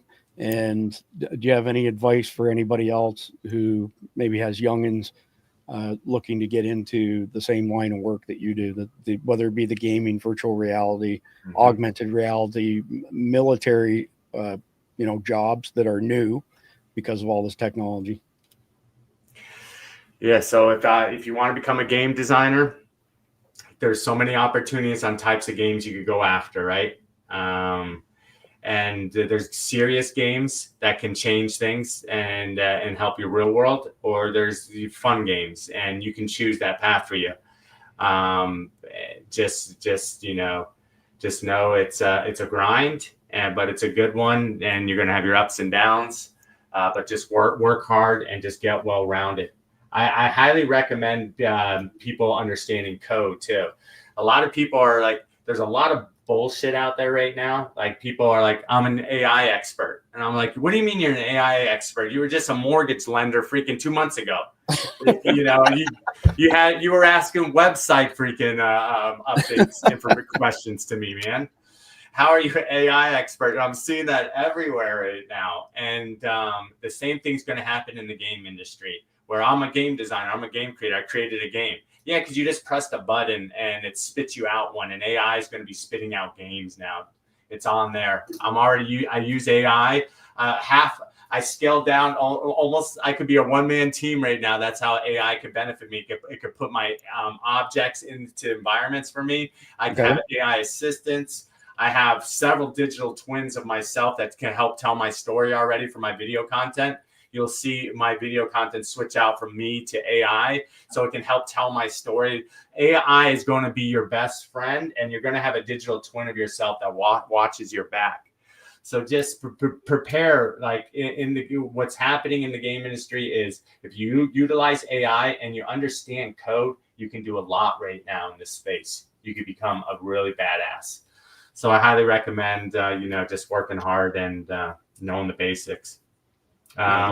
In the fighter world, I wish we can be a little bit more humble and go back to martial arts a little bit more. You see on like a lot of these Instagrams and YouTubes, people like getting so aggressive and sparring. I've seen some of the best fighters have their best fights in the gym and leave themselves in the gym, right? Destroy themselves, their knees, their shoulders, everything. Take it easy. Respect the mat. Respect training. Respect everybody that's especially on your team. Don't hurt your partners. And I think if we start getting more back to respect and health in this industry too, in the MMA industry as a whole, I think, that's just will be a special place for a lot of these young talents. They don't have to worry about stepping in a gym and having some older dude knock their head off just to teach them a lesson for no reason. It's not cool, man. So I'm just like, I just hope that we get a little bit more humble and respectful in that area. And it's a lovely profession to go after. I think every police officer on the planet should be a blue belt. Interesting. All blues should be blue belts. You have to. So you have to understand at least that situation of a basic choke and getting out of it and fighting out of that and protecting that. Because if you don't understand that, your adrenaline's going to go too much and you're going to mess up. So I really think if you guys want to be professionals, you have to freaking learn that side of it. Please go after going after a blue belt. I have a great connection on Instagram too. BJJ, the BJJ Cops, and I'll send you a link to Chris. Cool. They're always willing to help people find a gym in their area, get with the right people, so you're not going into a gym with assholes, basically people you don't want to work with.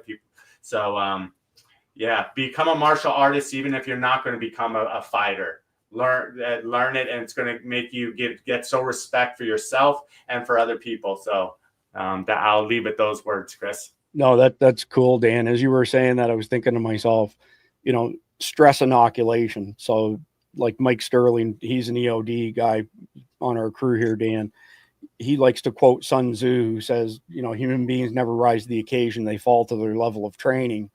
And you live in Florida, so you can relate to this, and apologies to our audience, because I've said this a few times before, but here's a really crazy number here in Florida.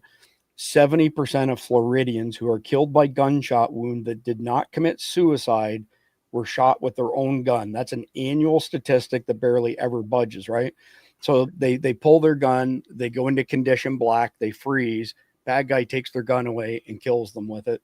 So when you're talking about, say a law enforcement officer and having some training, when the training takes over, then you're not in that hyper mode where you're making bad decisions, because nobody makes good decisions when their adrenaline's racing and their heart rate's off the chain. But if you've got good training to fall back on, it's a whole new game, right? Yes, and train that OODA loop, operant conditioning. That's what's good about VR. You can do operant conditioning constantly and train the OODA loop and get used to that adrenaline dump constantly and be in those moments better. I saw that on your podcast. It was one of your last couple podcasts ago, and it really stuck with me because I'm a big Sun Tzu fan.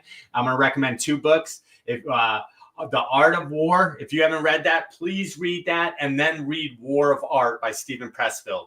Right. Now you'll see what the game designer and the artist, how you apply that kind of method, that kind of mindset to the War of Art. It's a beautiful book too.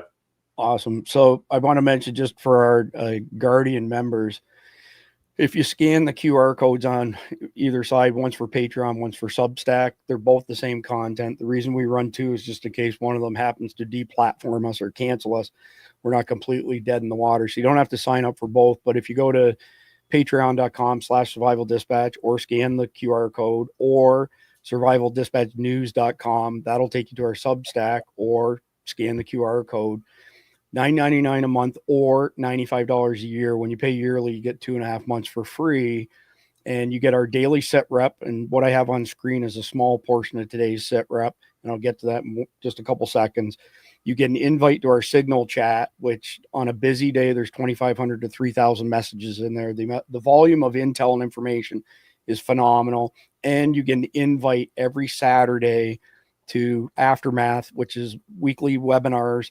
Last week, we discussed, I'm trying to remember what we discussed, alternate comms last week. Tomorrow, we're going to be talking gas station ready. And you also get our entire collection of Survival Dispatch Insider e-magazines now, which is $370. So there's 37 of them. They sell for $9.99 a piece. If you sign up as a Guardian on either platform, you get them all for free.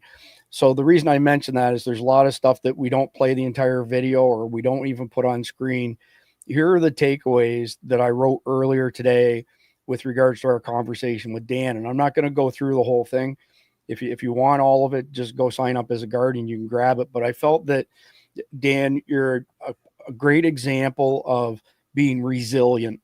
So when you fail forward, and you just bear down and work harder, and good things will happen as a result of that.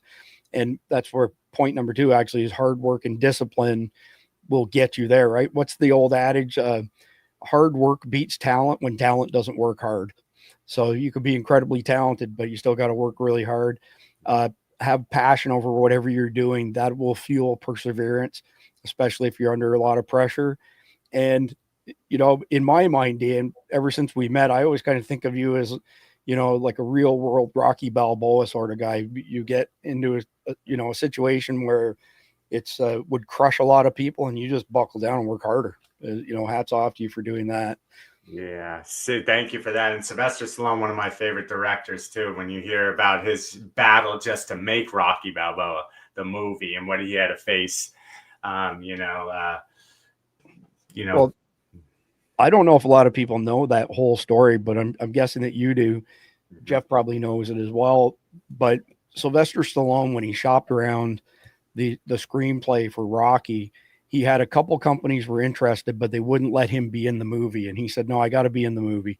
And he was so broke that he sold his dog, which you see in the Rocky movies, Butkus, the dog, for $30.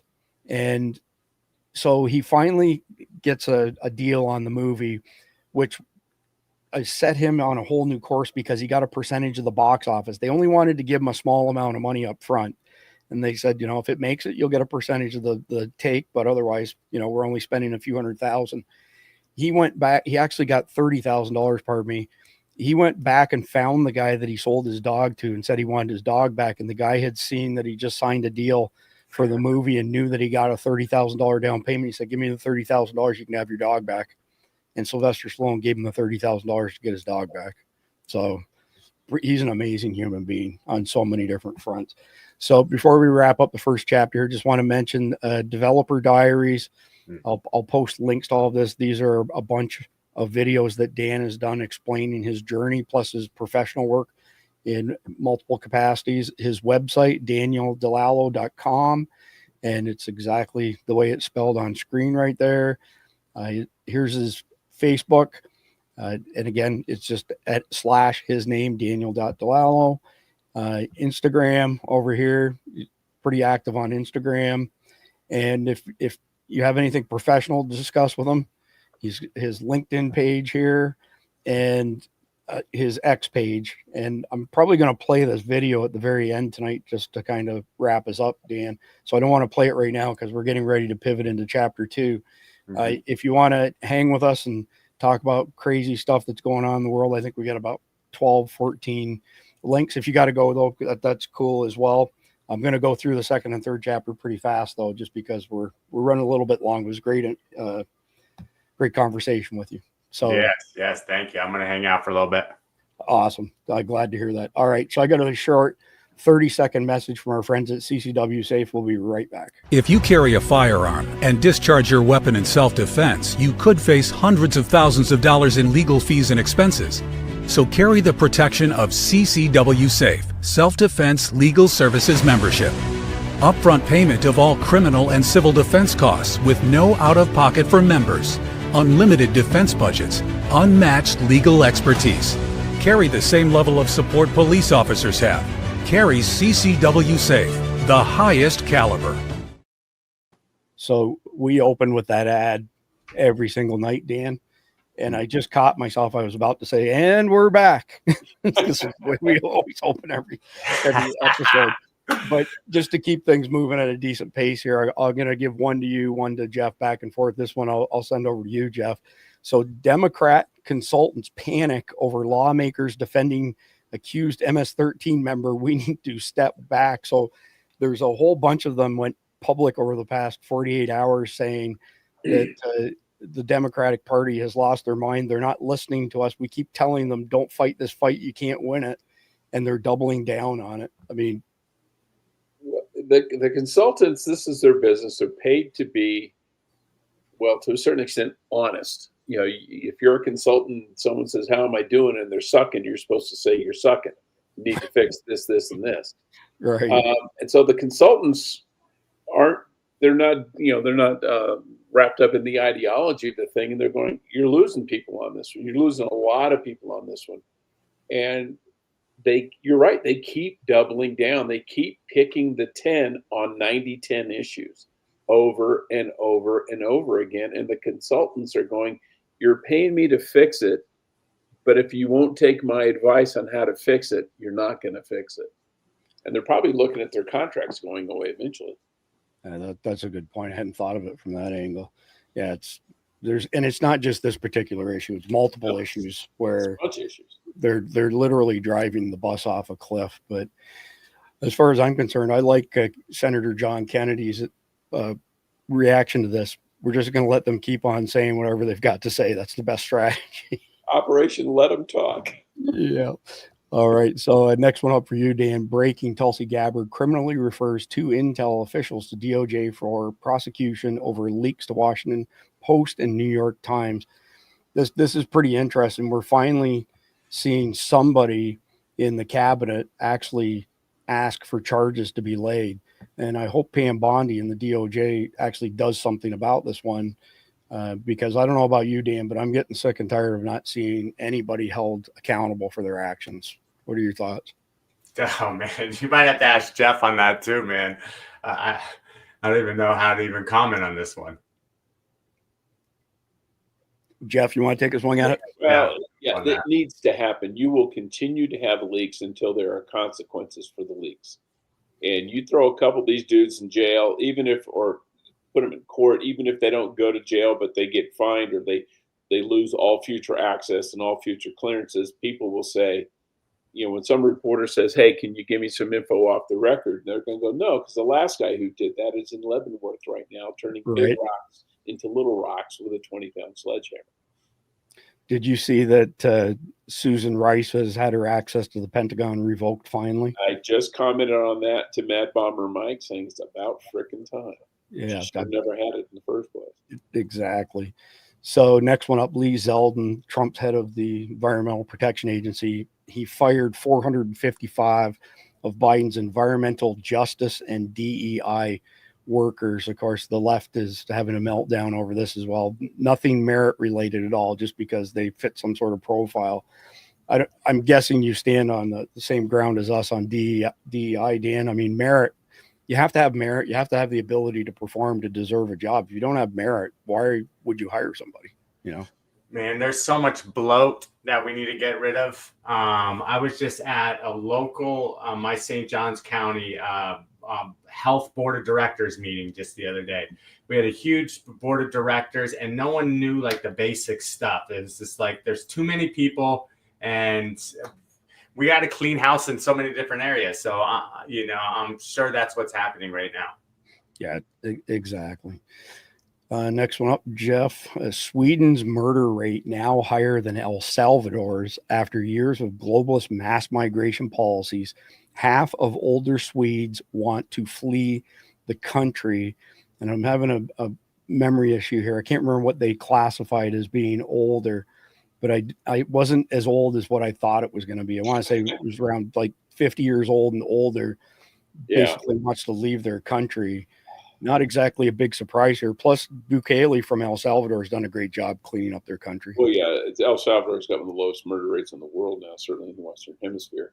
Yes. But this just goes to show you, if you lock criminals up instead of welcoming them into your country, crime goes down. If you welcome them in instead of lock them up, crime goes up. And it's really basic.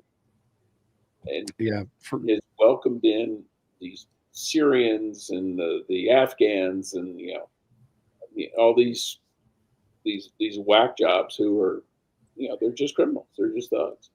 Well, I'd be less politically correct than you. I would say import the third world, become the third world, essentially. Yeah, pretty much. El Salvador is really interesting. Dan, do you remember Big Doug who worked with Tony? Big Doug. I don't think I met Big Doug. I don't remember him. You may have met him with George, but he's originally from El Salvador.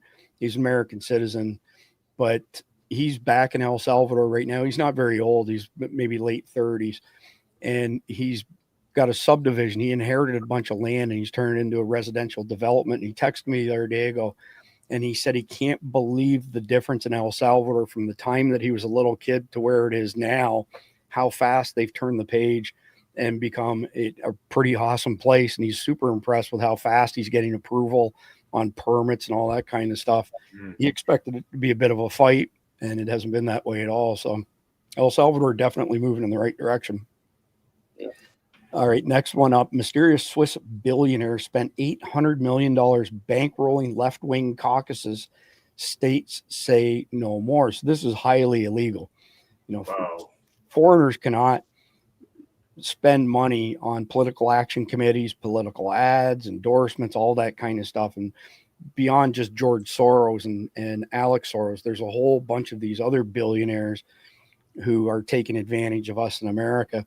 I don't know that there's much to comment on this one because I think as Americans, we're all on the same page. These people need to mind their own freaking business.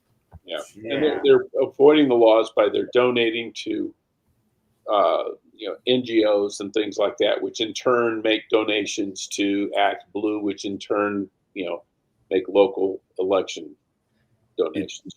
So yes, it's just money laundering. Yeah, it's exactly what it is. So this one made me smile. So Tampon Tim was discussing in front of a crowd on how Trump is not providing due process for these criminals like MS-13 members when they're being deported. And the end of this video, I'm not going to play it because I'm just conscious of our time, but the whole crowd starts booing him when he says, we've got to stop deporting these people. They all deserve due process. All right. So you let tens of millions of people into our country with no due process, but we have to have a court hearing for every single one we want to kick out of the country. Ain't going to happen. Unbelievable. We didn't get due process when they came. They shouldn't get due process when they leave. Yeah. We don't even have the money for that, for due process. If you're in here illegally, you got to go home. That's it. We don't have the money. Can't even get fresh water for our people. Yeah. Come on. Our water systems, our roads suck. Our water systems suck. And we're just blowing money like this over the causes that are irrelevant. If you are not a legal citizen, you got to go back to your country and come in the right way. That's it. It's not complicated. Yeah. What other country in the world, and I'm not near as traveled as you are, Jeff, probably not as much as you, Dan. What other country in the world allows people to come in with no visa, no vetting, and then give them all kinds of social welfare things, medical care, health insurance, all that kind of stuff, and then refuses to throw them out of the country for breaking into the country? Is there anybody else who does this? I don't think there is. I would bet Europeans. Well, Europeans do it. They're just as stupid as we are. They're being, from what I can tell in Europe, they've essentially been forced to by, corrupt politicians, I guess. Yeah. How did we get here? Corrupt politicians. Yeah. So here you go. So Guatemalan illegal alien charged in Maryland girlfriend's murder, uncle charged as accessory. So I don't know how much you study this stuff, Dan, but a common retort on the left is to say, well, illegal aliens don't commit as much crime as Americans do. The number's much, much lower. I don't know if there's any truth to that or not. And I haven't bothered to study it because I don't think it matters.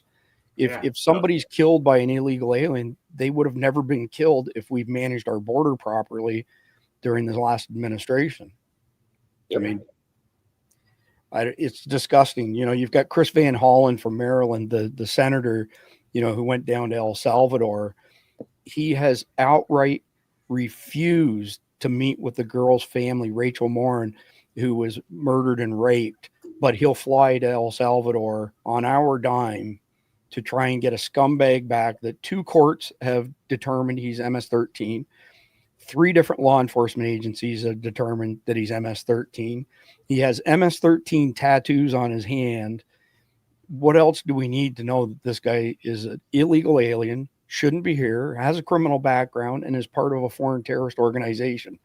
I mean, it's absolutely insane. If one American citizen is killed by it's an illegal alien that shouldn't be in our country, it's a travesty for our entire country. Yep. That one death that from someone that's not supposed to be on our soil is a travesty, and I feel so bad for that person's family. And we have to recognize this and clean this up really fast because it's awful. So Jeff, I would say this isn't even a 90-10 issue. This is like a 99-1 issue. Yeah, like 99% agree with us, and Democrats are on the 1. Yeah, yeah. Like I just don't see other people getting behind this. It's insanity. All right, next one up. Martina Navratilova blasts Nike over reported role in trans athlete research. So let me go down to her tweet here. Joanna Harper is going too far, as is Nike. Needless to say, Nike, same company that docked Allison Felix for being pregnant. So she left and formed her own company, Say SH. So thanks for nothing, Nike. right here. Nike is funding a study that disfigures young boys to understand if they can be physically impaired enough to compete with girls without significant retained male advantage. Why is this sneaker brand doing medical experiment on children? Harper is currently helping to lead an ambitious study of trans adolescents that measures the results on a 10-step fitness test before they start hormone therapy, and then after they have begun to medically transition every 6 months for 5 years. I'm with Martina Navratilova on this. What the frig is Nike doing here? If Nike's really doing that, everybody should throw away their brand right now, because this is insane. Well, I haven't bought anything Nike for years. Oh, I haven't either. Because their stance on everything is so anti-American. They were pro Colin Kaepernick. That started it with me, to be quite honest with you. If you can't stand for our national anthem, you probably shouldn't be in America. You should probably go somewhere else, Yeah. But all right, moving on to the next one here. Fort Bragg, North Carolina, explosive device with possible intent. Jordanian national. Gate remains closed. So I saw this break, and I saw S2 posted some information on it. Jeff, I'm assuming that you've already heard of this. I actually heard from Mike, but I don't know many of the details. I didn't hear about it when I was reading the news today. Yeah, I mean, I've got what's on X basically in front of us. Fort Bragg law enforcement officers currently investigating a suspicious device in the vicinity of the All-American Gate. Incident is contained and the gate will remain closed till further notice. We ask all visitors take an alternate gate. No further details are available at this time. I think actually if my timeline in my mind is right, S2 put it into one of our signal chats. I don't know if it was for all Guardians or for just our Intel chat, but then I saw Mike follow up on it immediately thereafter. So Dan, Mike Sterling was a 23-year master EOD tech in the Army, and then when he got out, he bought the oldest privately owned EOD company in the nation. So he's been an EOD tech now for 30 years. And because our spec ops guys will take EOD guys with them on certain missions, he did a fair bit of that type of work as well. And he's literally a walking encyclopedia of information on this kind of stuff. All right, next one up. DOT Secretary Duffy warns blue states comply with Trump orders or lose transportation funding. All right. Question for both of you. We'll get a pool going on this. The first time that he doesn't send money to a state because they're doing DEI stuff or whatever else, I'm going to say I'm putting my money on less than 24 hours before the first lawsuit. Dan, when do you think that the Democrats will sue over this? I think you're right. Immediately. Oh, yeah. However long it takes for them to wake up when they're their judges. Well, I mean, for all intents and purposes, it could be the same day, right? All right. So that's the end of chapter 2. Like I said, we're going to zip through fairly quickly. We're going to go straight into chapter 3 with no commercials tonight. So from Stephen Miller, who's amazing. He's incredible. He's such an articulate speaker and so fast on his feet. But I've got a number of things here in chapter 3 related to this topic. Unelected rogue regional judges are ordering the administration to fund criminal sanctuaries for illegals and let the illegals vote. This is a lawless usurpation of democracy itself. And so, I mean, Article 2 of the Constitution is pretty clear on what role the executive plays. Do either one of you want to weigh in on how this is going to go? Because I think we've got to be getting close to the breaking point where not a single decision from these district court judges is in line with the Constitution. At some point, the administration is going to have to say, okay, time out. There's a separation of powers. You guys have stepped beyond yours, you judges. Your job is to review laws and determine if they're constitutional or not. You don't have any authority here. How the government spends its money is not for the judges to say. They need to just say, screw you, we're going to do it anyway. And right. like Jackson said, that Marshall made his decision, now let him enforce it. They have no cops. They have no they have no way to enforce it. At some point, you got to go, no, we're not doing this. Yeah, I mean, I was going to say the same thing, that highly doubtful that Pam Bondi and the DOJ would arrest anybody in the Trump admin for doing what they're supposed to be doing per Article 2. But I think something fairly major is going to have to happen. Otherwise, they're just going to continue doing the same old, and holding us hostage. Well, what she needs to do is not do anything. And when they scream, but just say, we're we are following the Obama administration guidelines. When Eric Holder was held in contempt of Congress and absolutely nothing happened to him. So Yeah. we're going to do the same thing. So this next post, in the last 24 hours, judges have ordered the Trump admin to, number one, bring back another illegal alien from El Salvador, restore funds to schools practicing DEI, restore funds to sanctuary cities, drop a proof of citizenship mandate for voter registration. So, I mean, this cutting straight to the chase, the role of the courts is to judge whether or not something is compatible with our Constitution or not. That's all it is. It's nothing more, nothing less. And if it's not compatible with our Constitution, then they can make a judgment on it. But they have no right to tell the executive what they can do. This is just out of control stuff. I love Scott Jennings, by the way. So this is a good one. It's 53 seconds long.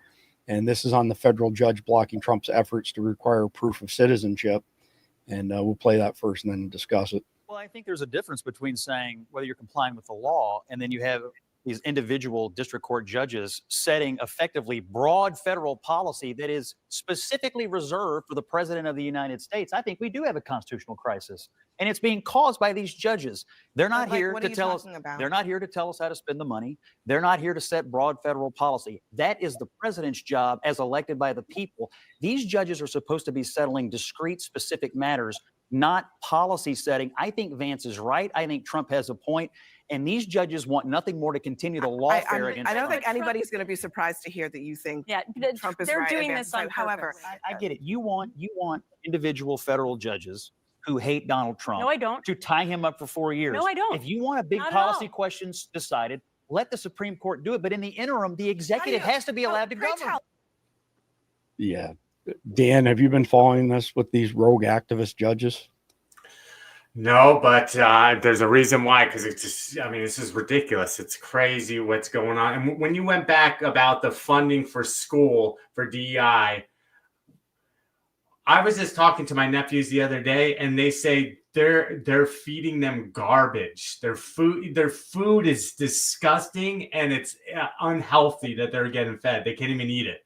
And we're talking about this kind of funding when we can't even give our kids good food in their school, good school lunches. We're not taking care of their health. We're not taking care of their well-being. And we're talking about other funds getting diverted from their education to learn other. This doesn't make sense to me. That's why, Jeff, usually I sit out of these kind of discussions because I just don't understand them.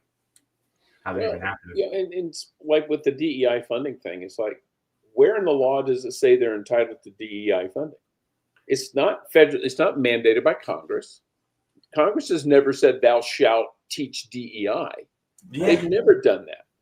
So if that's all just by Biden's executive orders, which it is, then Trump can erase his executive order with another executive order. That's the way the executive orders work, and it only affects the function of the federal government, the executive branch of the federal government, and the judiciary should have zero input on that. 100%. So next one from Tony Saruga here. Mike Davis puts activist judges sabotaging Trump's agenda in their place. You are not the commander in chief. It's a 2-minute video. I'm only going to play about half of it. Because as so many of us sat here and scratched our heads at how the Clarence Thomas, who decided rightly on this along with Alito, but as how the Clarence Thomas court could go this way. You know a lot of these justices, and you know them personally, and you've worked for many of them. What's going on here with some of the conservative judges and justices? This seems like a very egregious and incredibly strange and rather scary moment in the constitutional powers and how they align. It's not Trump interfering. Trump is not creating the constitutional crisis here. it's the courts who are overtly interfering for the first time, as you mentioned, in American history, in the executive power. Yeah, What's going on? I think there's a difference in the generation between Alito and Thomas and the younger justices, the Trump justices. Alito and Thomas went to school at a time where you didn't have the Marxists fully dominating these law schools, right? And then Gorsuch, Kavanaugh, Barrett go to law school in a time where the Marxists fully dominate these law schools. And they taught a different type of law when Gorsuch, Gorsuch, Kavanaugh, and Barrett went to law school. They taught these that judges are supposed to do justice. They're supposed to be wearing their capes and not robes. They're supposed to be narcissistic superheroes instead of mere mortals who decide cases and controversies. And so I would remind the Trump justices that you wear robes, not capes. Your job is not to fly around looking for people to save. Not every perceived wrong in this world can be righted through the courts. There's not inherent justice and equity that you guys need to go find in every case, right? Sometimes there's just not a good legal result, and that's okay because you're dealing with national security. And if we send foreign terrorists the hell out of our country and they go sit in a Salvadorian prison for the rest of our lives, whether you think that's just or unjust, too bad. Yeah, I don't know if either one of you want to comment on that. Said it all. All right, moving on to the next one of insanity on the bench. Stop pretending that judges aren't the lowest of the low. Black judges, or black judge, it should say, should be no S there, gives armed robbers light sentence, saying 3-year-old white victim is racist. A black judge in Kentucky has given 2 home invaders and armed robbers a light sentence because he feels that their 3-year-old white victim was a racist, because in her victim statement, the little girl said she is now afraid of black people after they broke into her home and threatened her with a gun. So she's justifiably afraid. It's like if a dog bites you, it's okay to be afraid of a dog. But therefore, you should just give them a lighter sentence. Yeah, no, that's nonsense, of course. Because she's afraid. No, I know you're in agreement with it. It's insanity. There should be no light sentences for stuff like that. No light sentences. The book gets thrown at you. 100%. So here we go. This is what I voted for. Judge Juan Cano and his wife arrested by federal authorities after they harbored a TDA gang member at home. Look at this. Right here. Yeah. Hanging out with his MS-13 buddies. And this one on the end, which is this guy here, I think. Unbelievable. That's a guy craving attention, man. I mean, come on. What are you doing? What are you doing? That was hip and cool. Even taking those it's just unbelievable. Well, as unbelievable as that is, this isn't the first time we've mentioned this, but this is just craziness. So there are Islamic sleeper cells in our military, and there's been too much concern for political correctness to prosecute them. 8 minutes and 39 seconds long. I'm just going to play the beginning so you get the gist of it. Go grab the sit rep from our Patreon or Substack if you want to watch the entire video. How safe do you feel? I mean, you got the cops to protect you, right? You got the military too, right? You sure?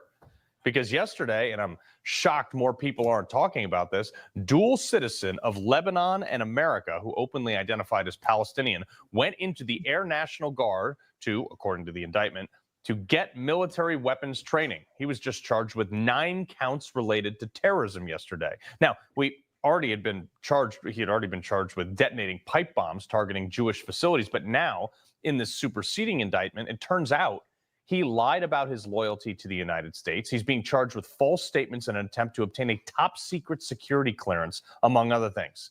Keep in mind, this is a U.S. service member that was in fact granted a security clearance review. He lied through 3 separate interviews before they caught him, all the while openly supporting and expressing support for Lebanon, Hezbollah, and Hamas. Look, here, page 4 of his indictment.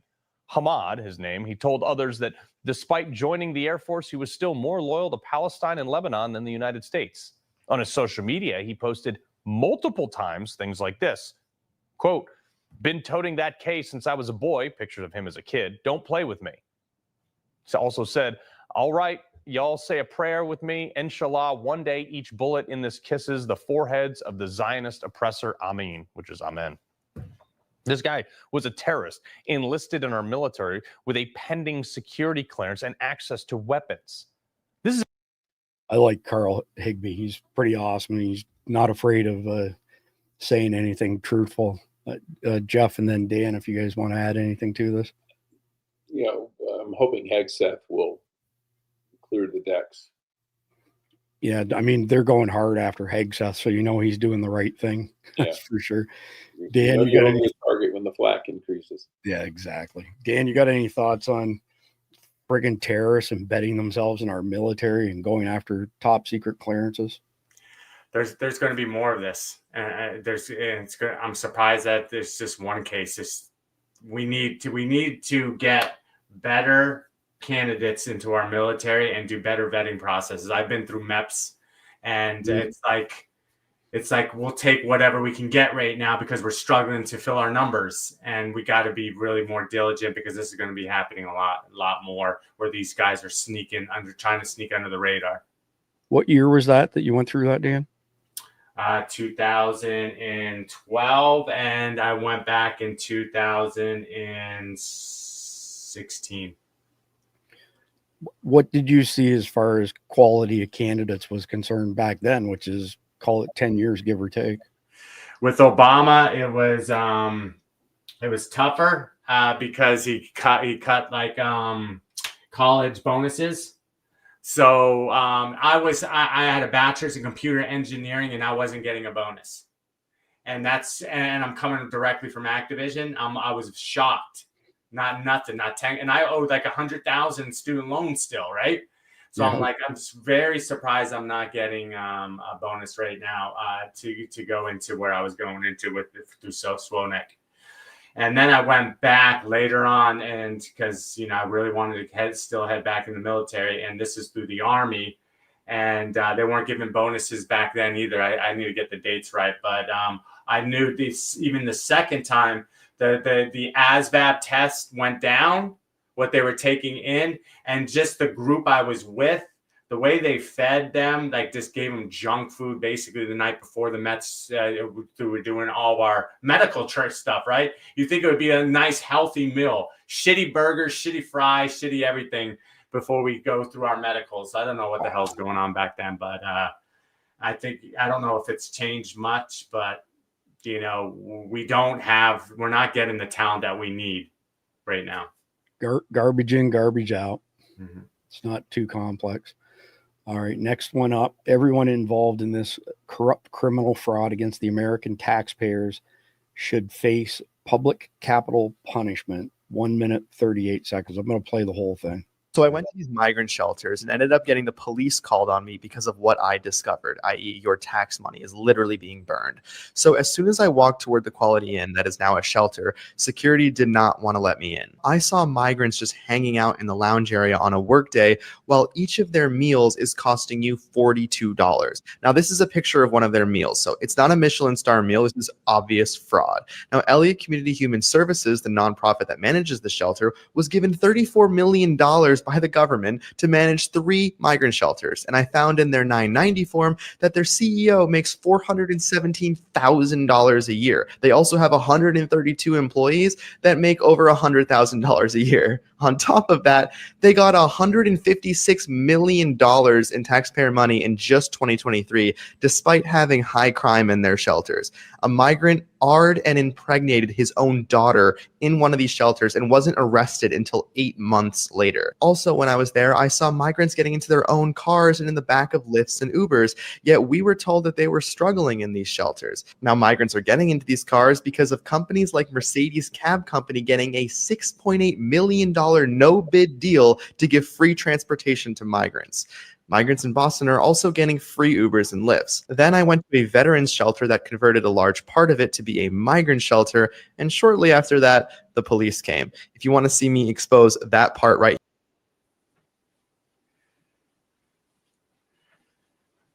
Wild. Well, I hit the wrong button there. Apologies. Let me get this fired back up again. Our tax dollars at rest. We're spending so much money on Crazy stuff, man. Yeah, it is. All right. Apologies for that. All right.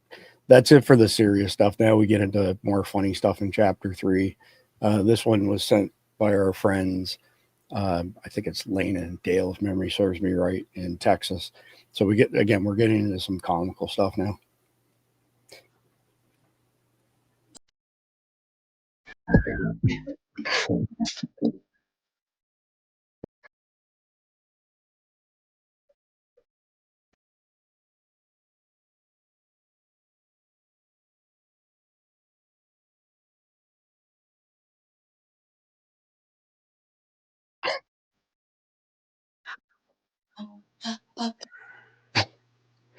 Well, A for effort.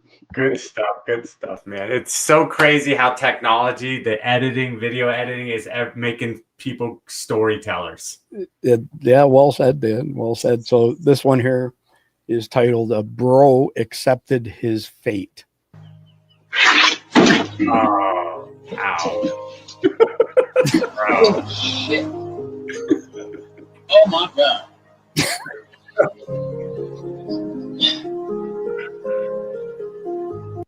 We have to play it again. Oh shit.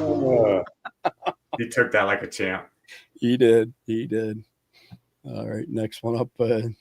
Now we're away from the funny haha. We're back to Tom Homan for a second. Look, the American people voted for this. American people voted for Donald Trump. This is number one issue. Vast majority of Americans want illegal aliens removed from this country, and it's done humanely. However, we got to remember this. There are millions of people standing in line, taking their tests, doing their background investigation, paying their fees to be part of the greatest nation on earth.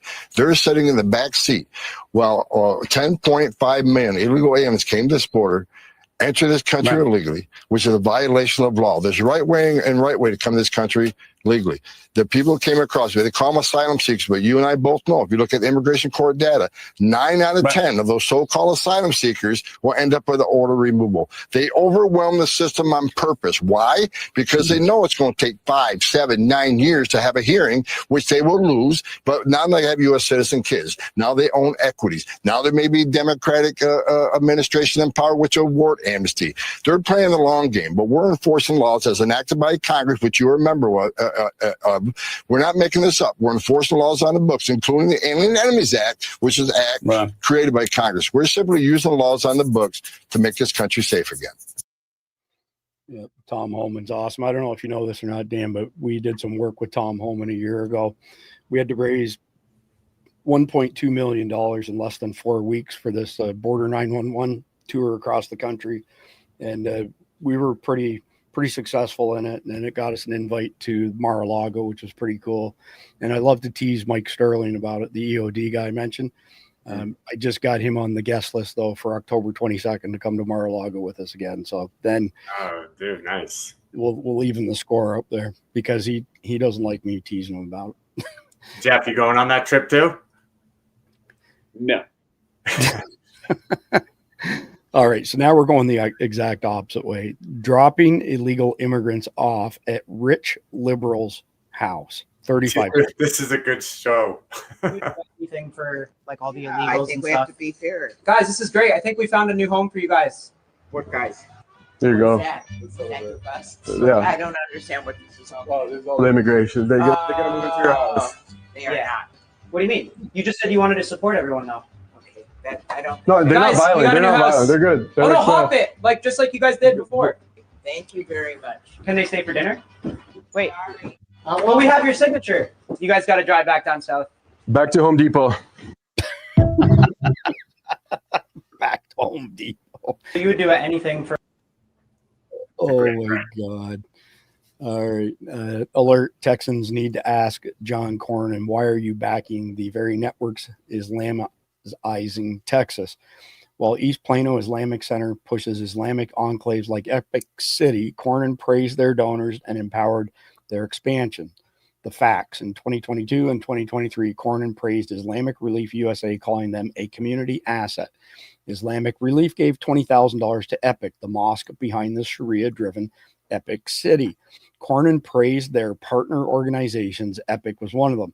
He appeared in Islamic Relief promotional video legitimizing a group tied to terror-linked Islamic Relief worldwide. He accepted money from IAPAC, a PAC tied to Iranian interests.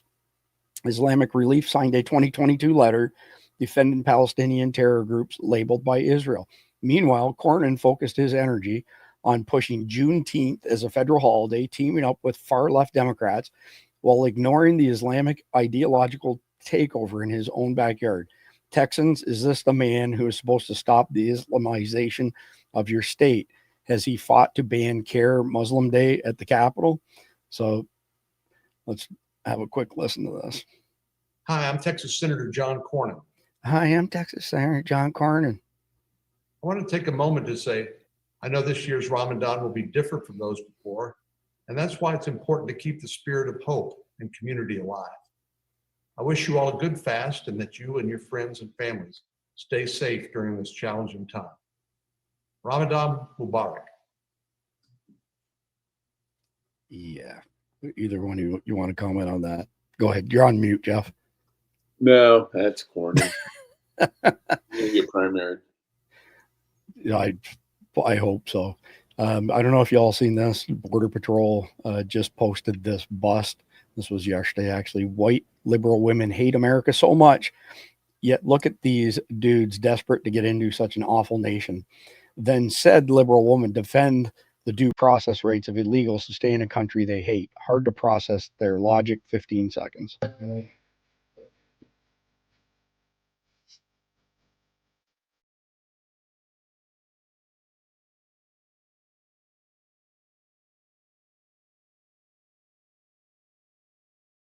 So that'll be good for a copyright infringement notice.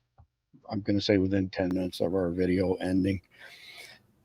All right, next one up. Mistakes will continue to be made. I think this one might be, yeah, this one's for you, Dan. 100% this one's for you.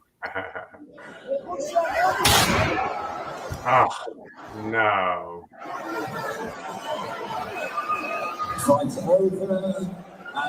That was a gnarly knockout. So I think this is like the 12th round or something. Obviously not. They've got bare fists, but it's definitely towards the end of it. No. How you gonna let that happen to you? He was loading up and you walked right into a bomb. Right. You'll appreciate the next one as well. It's kind of martial arts. Dudes will take one look at this and say, hell yeah, 15 seconds.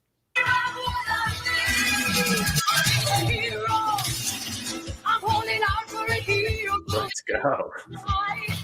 He's gotta be strong and he's gotta be fast and he's gotta be fresh from the fight. There comes another copyright infringement for that. He's been training. He's pretty good, actually. Yeah, dude. All right. This is pretty brutal. This is a 3-minute video. I'm only going to play a little bit. She left her disabled kids home alone for 9.5 hours. The house caught fire. Both children died. She was sentenced to 6 to 9 years in prison. Oh my gosh.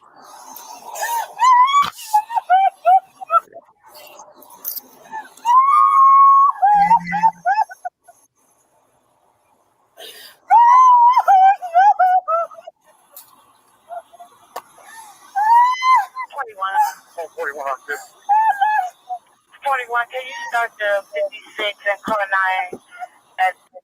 So who leaves their little kids alone for 9.5 hours? We're going to be in prison for the rest of her life mentally from this thing. Yeah. It's just a nightmare all the way around. So speaking of mentally, I'm convinced, Dan, that MAGA needs to be repurposed to say, make asylums great again. This is brutal. Oh! Kyle, you want to sit on my shoulder? Oh my gosh, you're so tall. You want to sit on my shoulder? Wow. No. Kyle, look at all your balloons. You love it? You love it? Come on, let's go look in here. Wow. What a fairy wonderland. Look at this place. Look at this. So beautiful. Kids are doomed. Look. Aunt Courtney is so talented. Kyle, do you want to sit on your throne? Ready? This has your name on it. Okay, ready? Sit right here. Sit right here. Here's your ball. Ball.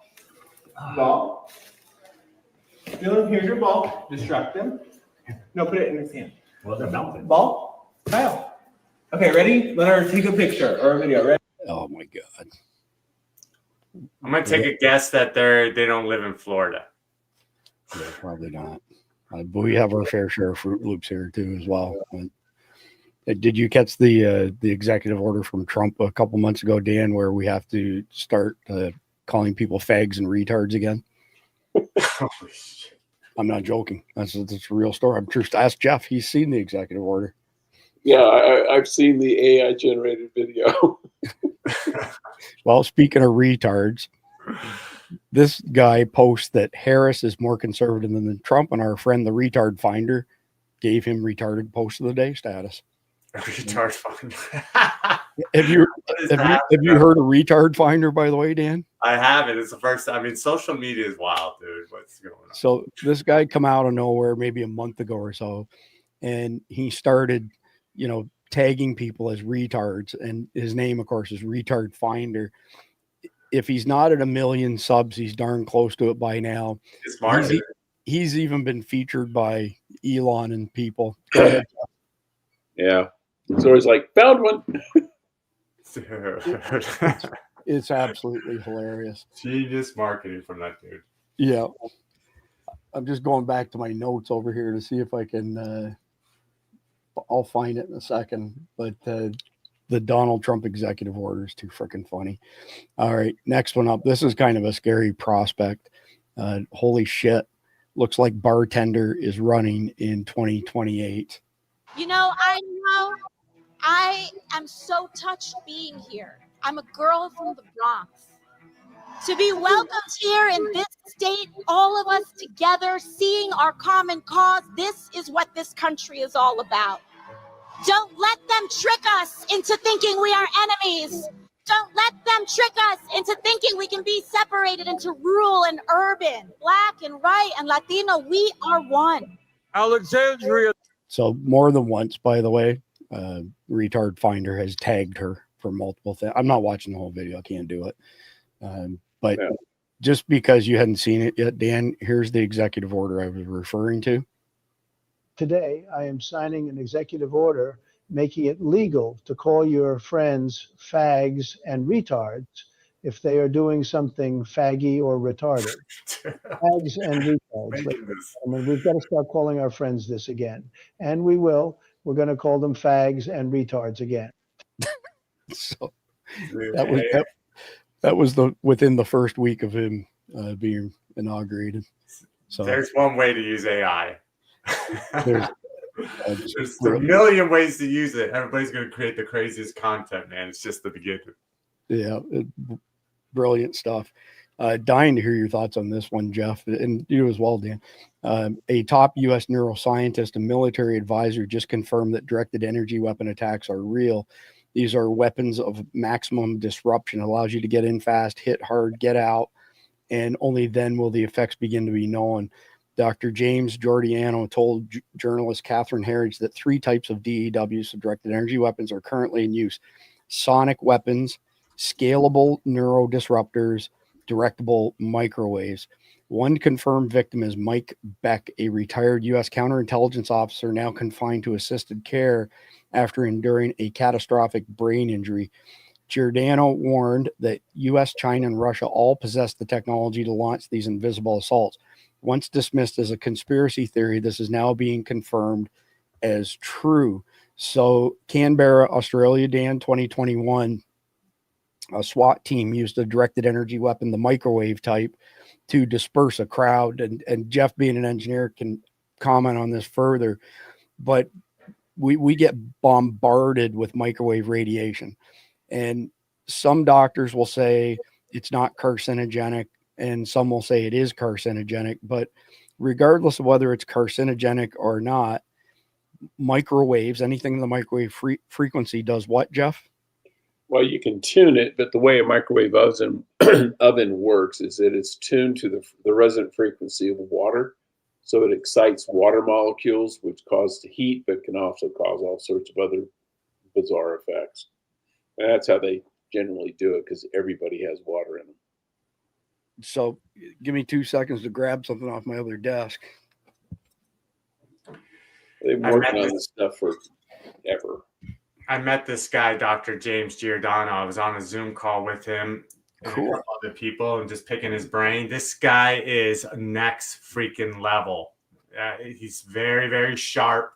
He's been in the mix for a long time. If he's saying something, I think people should be listening, because this guy knows his shit.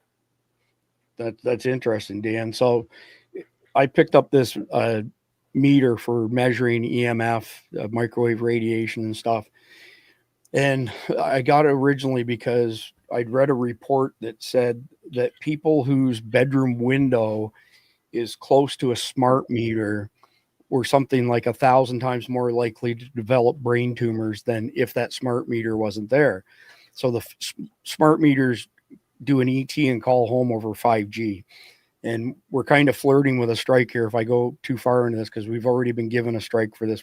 It's expired, it's past 90 days. But Dr. Jason Dean and I got a strike together on this subject. So anyway, I took this meter when I first got it, and as I started to walk towards our electric meter, it started going nuts. They say that 40 volts per meter is supposedly in the safe range. Not the people who manufacture this, but doctors in general.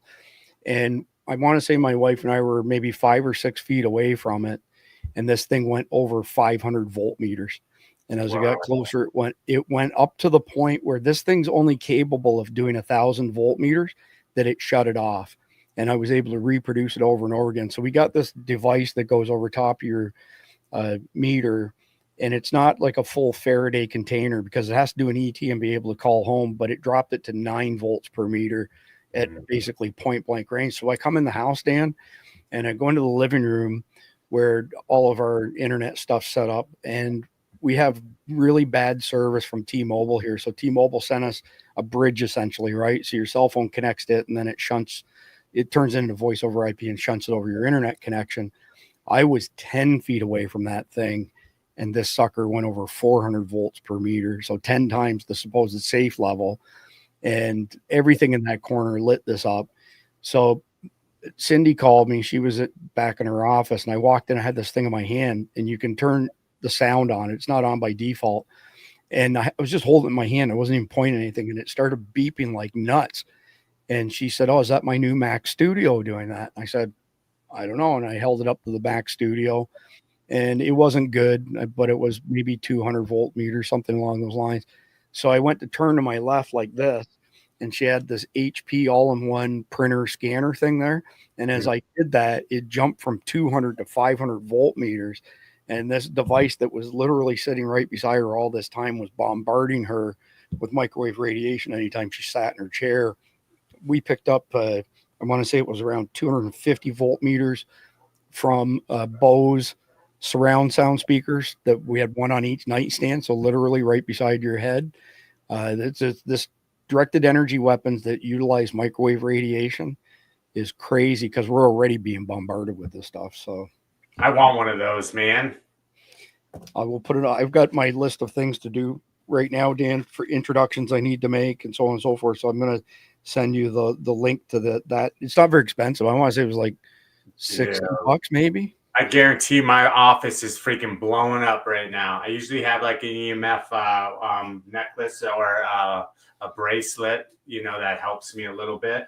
But I never did I never checked everything like you have with that meter. I need that right now, because just like you said, they're bombarding us with all this from all of our equipment, from our outdoor meter. I got these huge AT&T freaking pillars coming out of my ground right in front of my house. I'm like, how are they able to even put that in my property?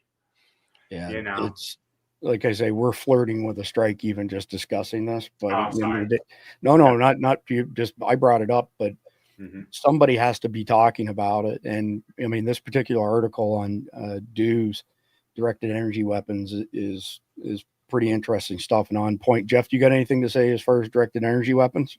No? Okay, you're on mute. Okay. All right. Next one up. Do you find this appealing in any way? 14 seconds.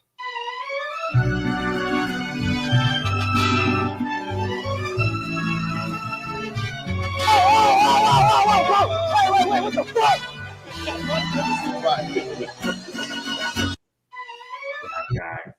No. I mean, we're in chapter 3, NSFW. That's a serious, like, what the fuck? So for all the guys in the audience, regardless of what platform you're on, if you think this is attractive, put a 1 in whatever live chat you're in. And if you don't, put a 2. We haven't done any audience polls tonight. Apologies for that. But I have a feeling I know what y'all are going to say. But again, if you think this is attractive, put a 1 in the chat. And if you don't think it's attractive, put a 2 in the chat. All right, next one up. All right. So I love the way this guy puts it. Because I watched this, so do you. I suspect this is probably AR, but I'm going to let Dan weigh in on it when it's done. This is the last video. We just got the conflicted question to wrap up after this. But whether this is AR or not, or pardon me, AI or not, is pretty funny. And here comes another copyright infringement notice.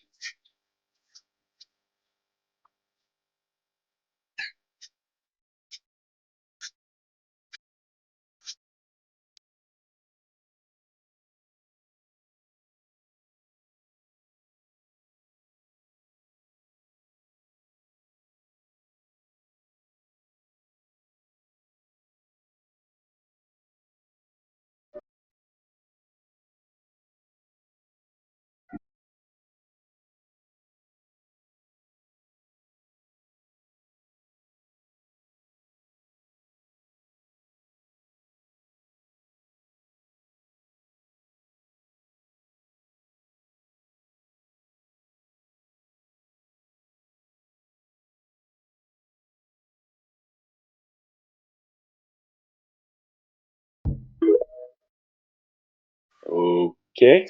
It's got to be AI. People Right, know Dan? lives. What's crazy is I can't even tell the difference anymore. No.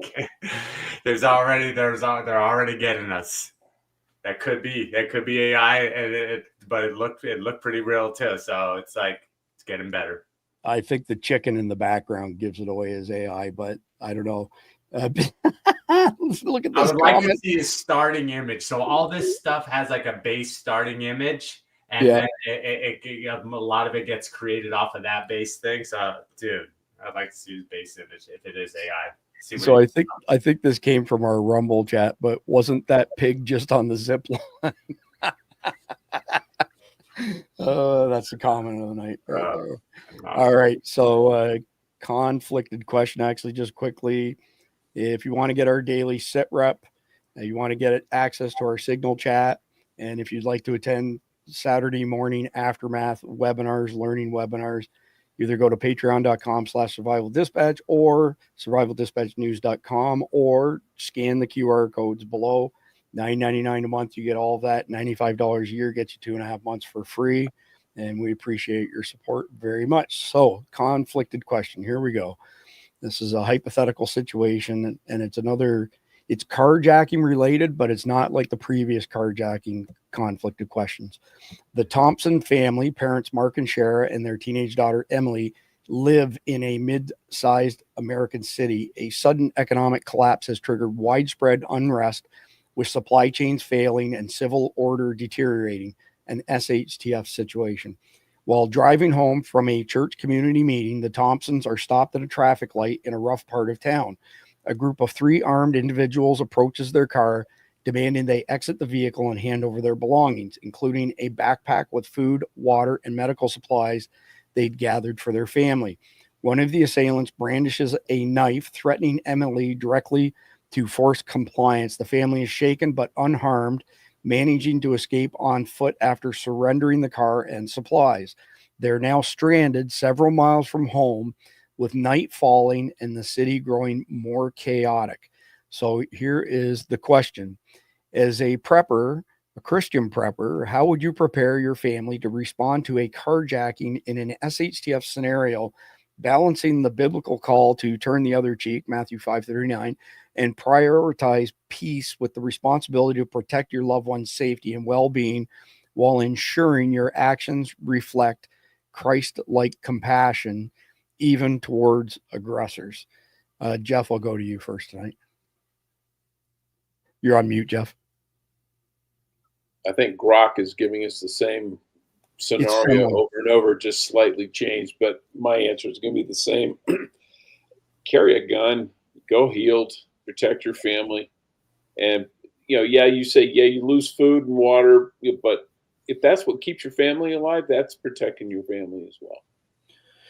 So, I think keeping your car. I mean, keep your car, and also I'd find a church closer to home so I don't have to drive to the bad part of town. Right. Yeah. I think in this type of scenario, if I'm in a car and somebody approaches the car threatening me with a knife, I'm going to wave at them, say goodbye, and mash the throttle and be gone. I mean, what are they going to do with a knife if the windows are rolled up? You're not going to take the car away from me at all. But, obviously, make sure you carry and make sure you can access your weapon, right? So it doesn't do you any good to be locked in the glove box. Doesn't do you any good, to be in a stop box sitting in the back seat or anything like that. I There you keep go. mine right at the desk. Yeah, I'm surrounded by them. So I always have my Gucci Glock sitting right beside me, and but I'm in a room full of rifles here, so I don't disagree. But you should have all of that accessible, and I think in this case, you could, because they had a knife, you could probably get away without having to shoot anybody, which is the preferable solution. Yeah. So Dan's got his. There you go. Smith & Wesson 40 cal. That's not a gun. That's virtual reality crap. He's doing. I got one of those too. Yeah.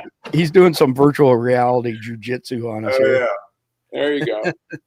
Guys, if you have a chance to check out this company, Ace, they're doing virtual shooting stuff, a lot of police force training stuff. It's pretty cool on the Oculus. It's called Ace Virtual Shooter.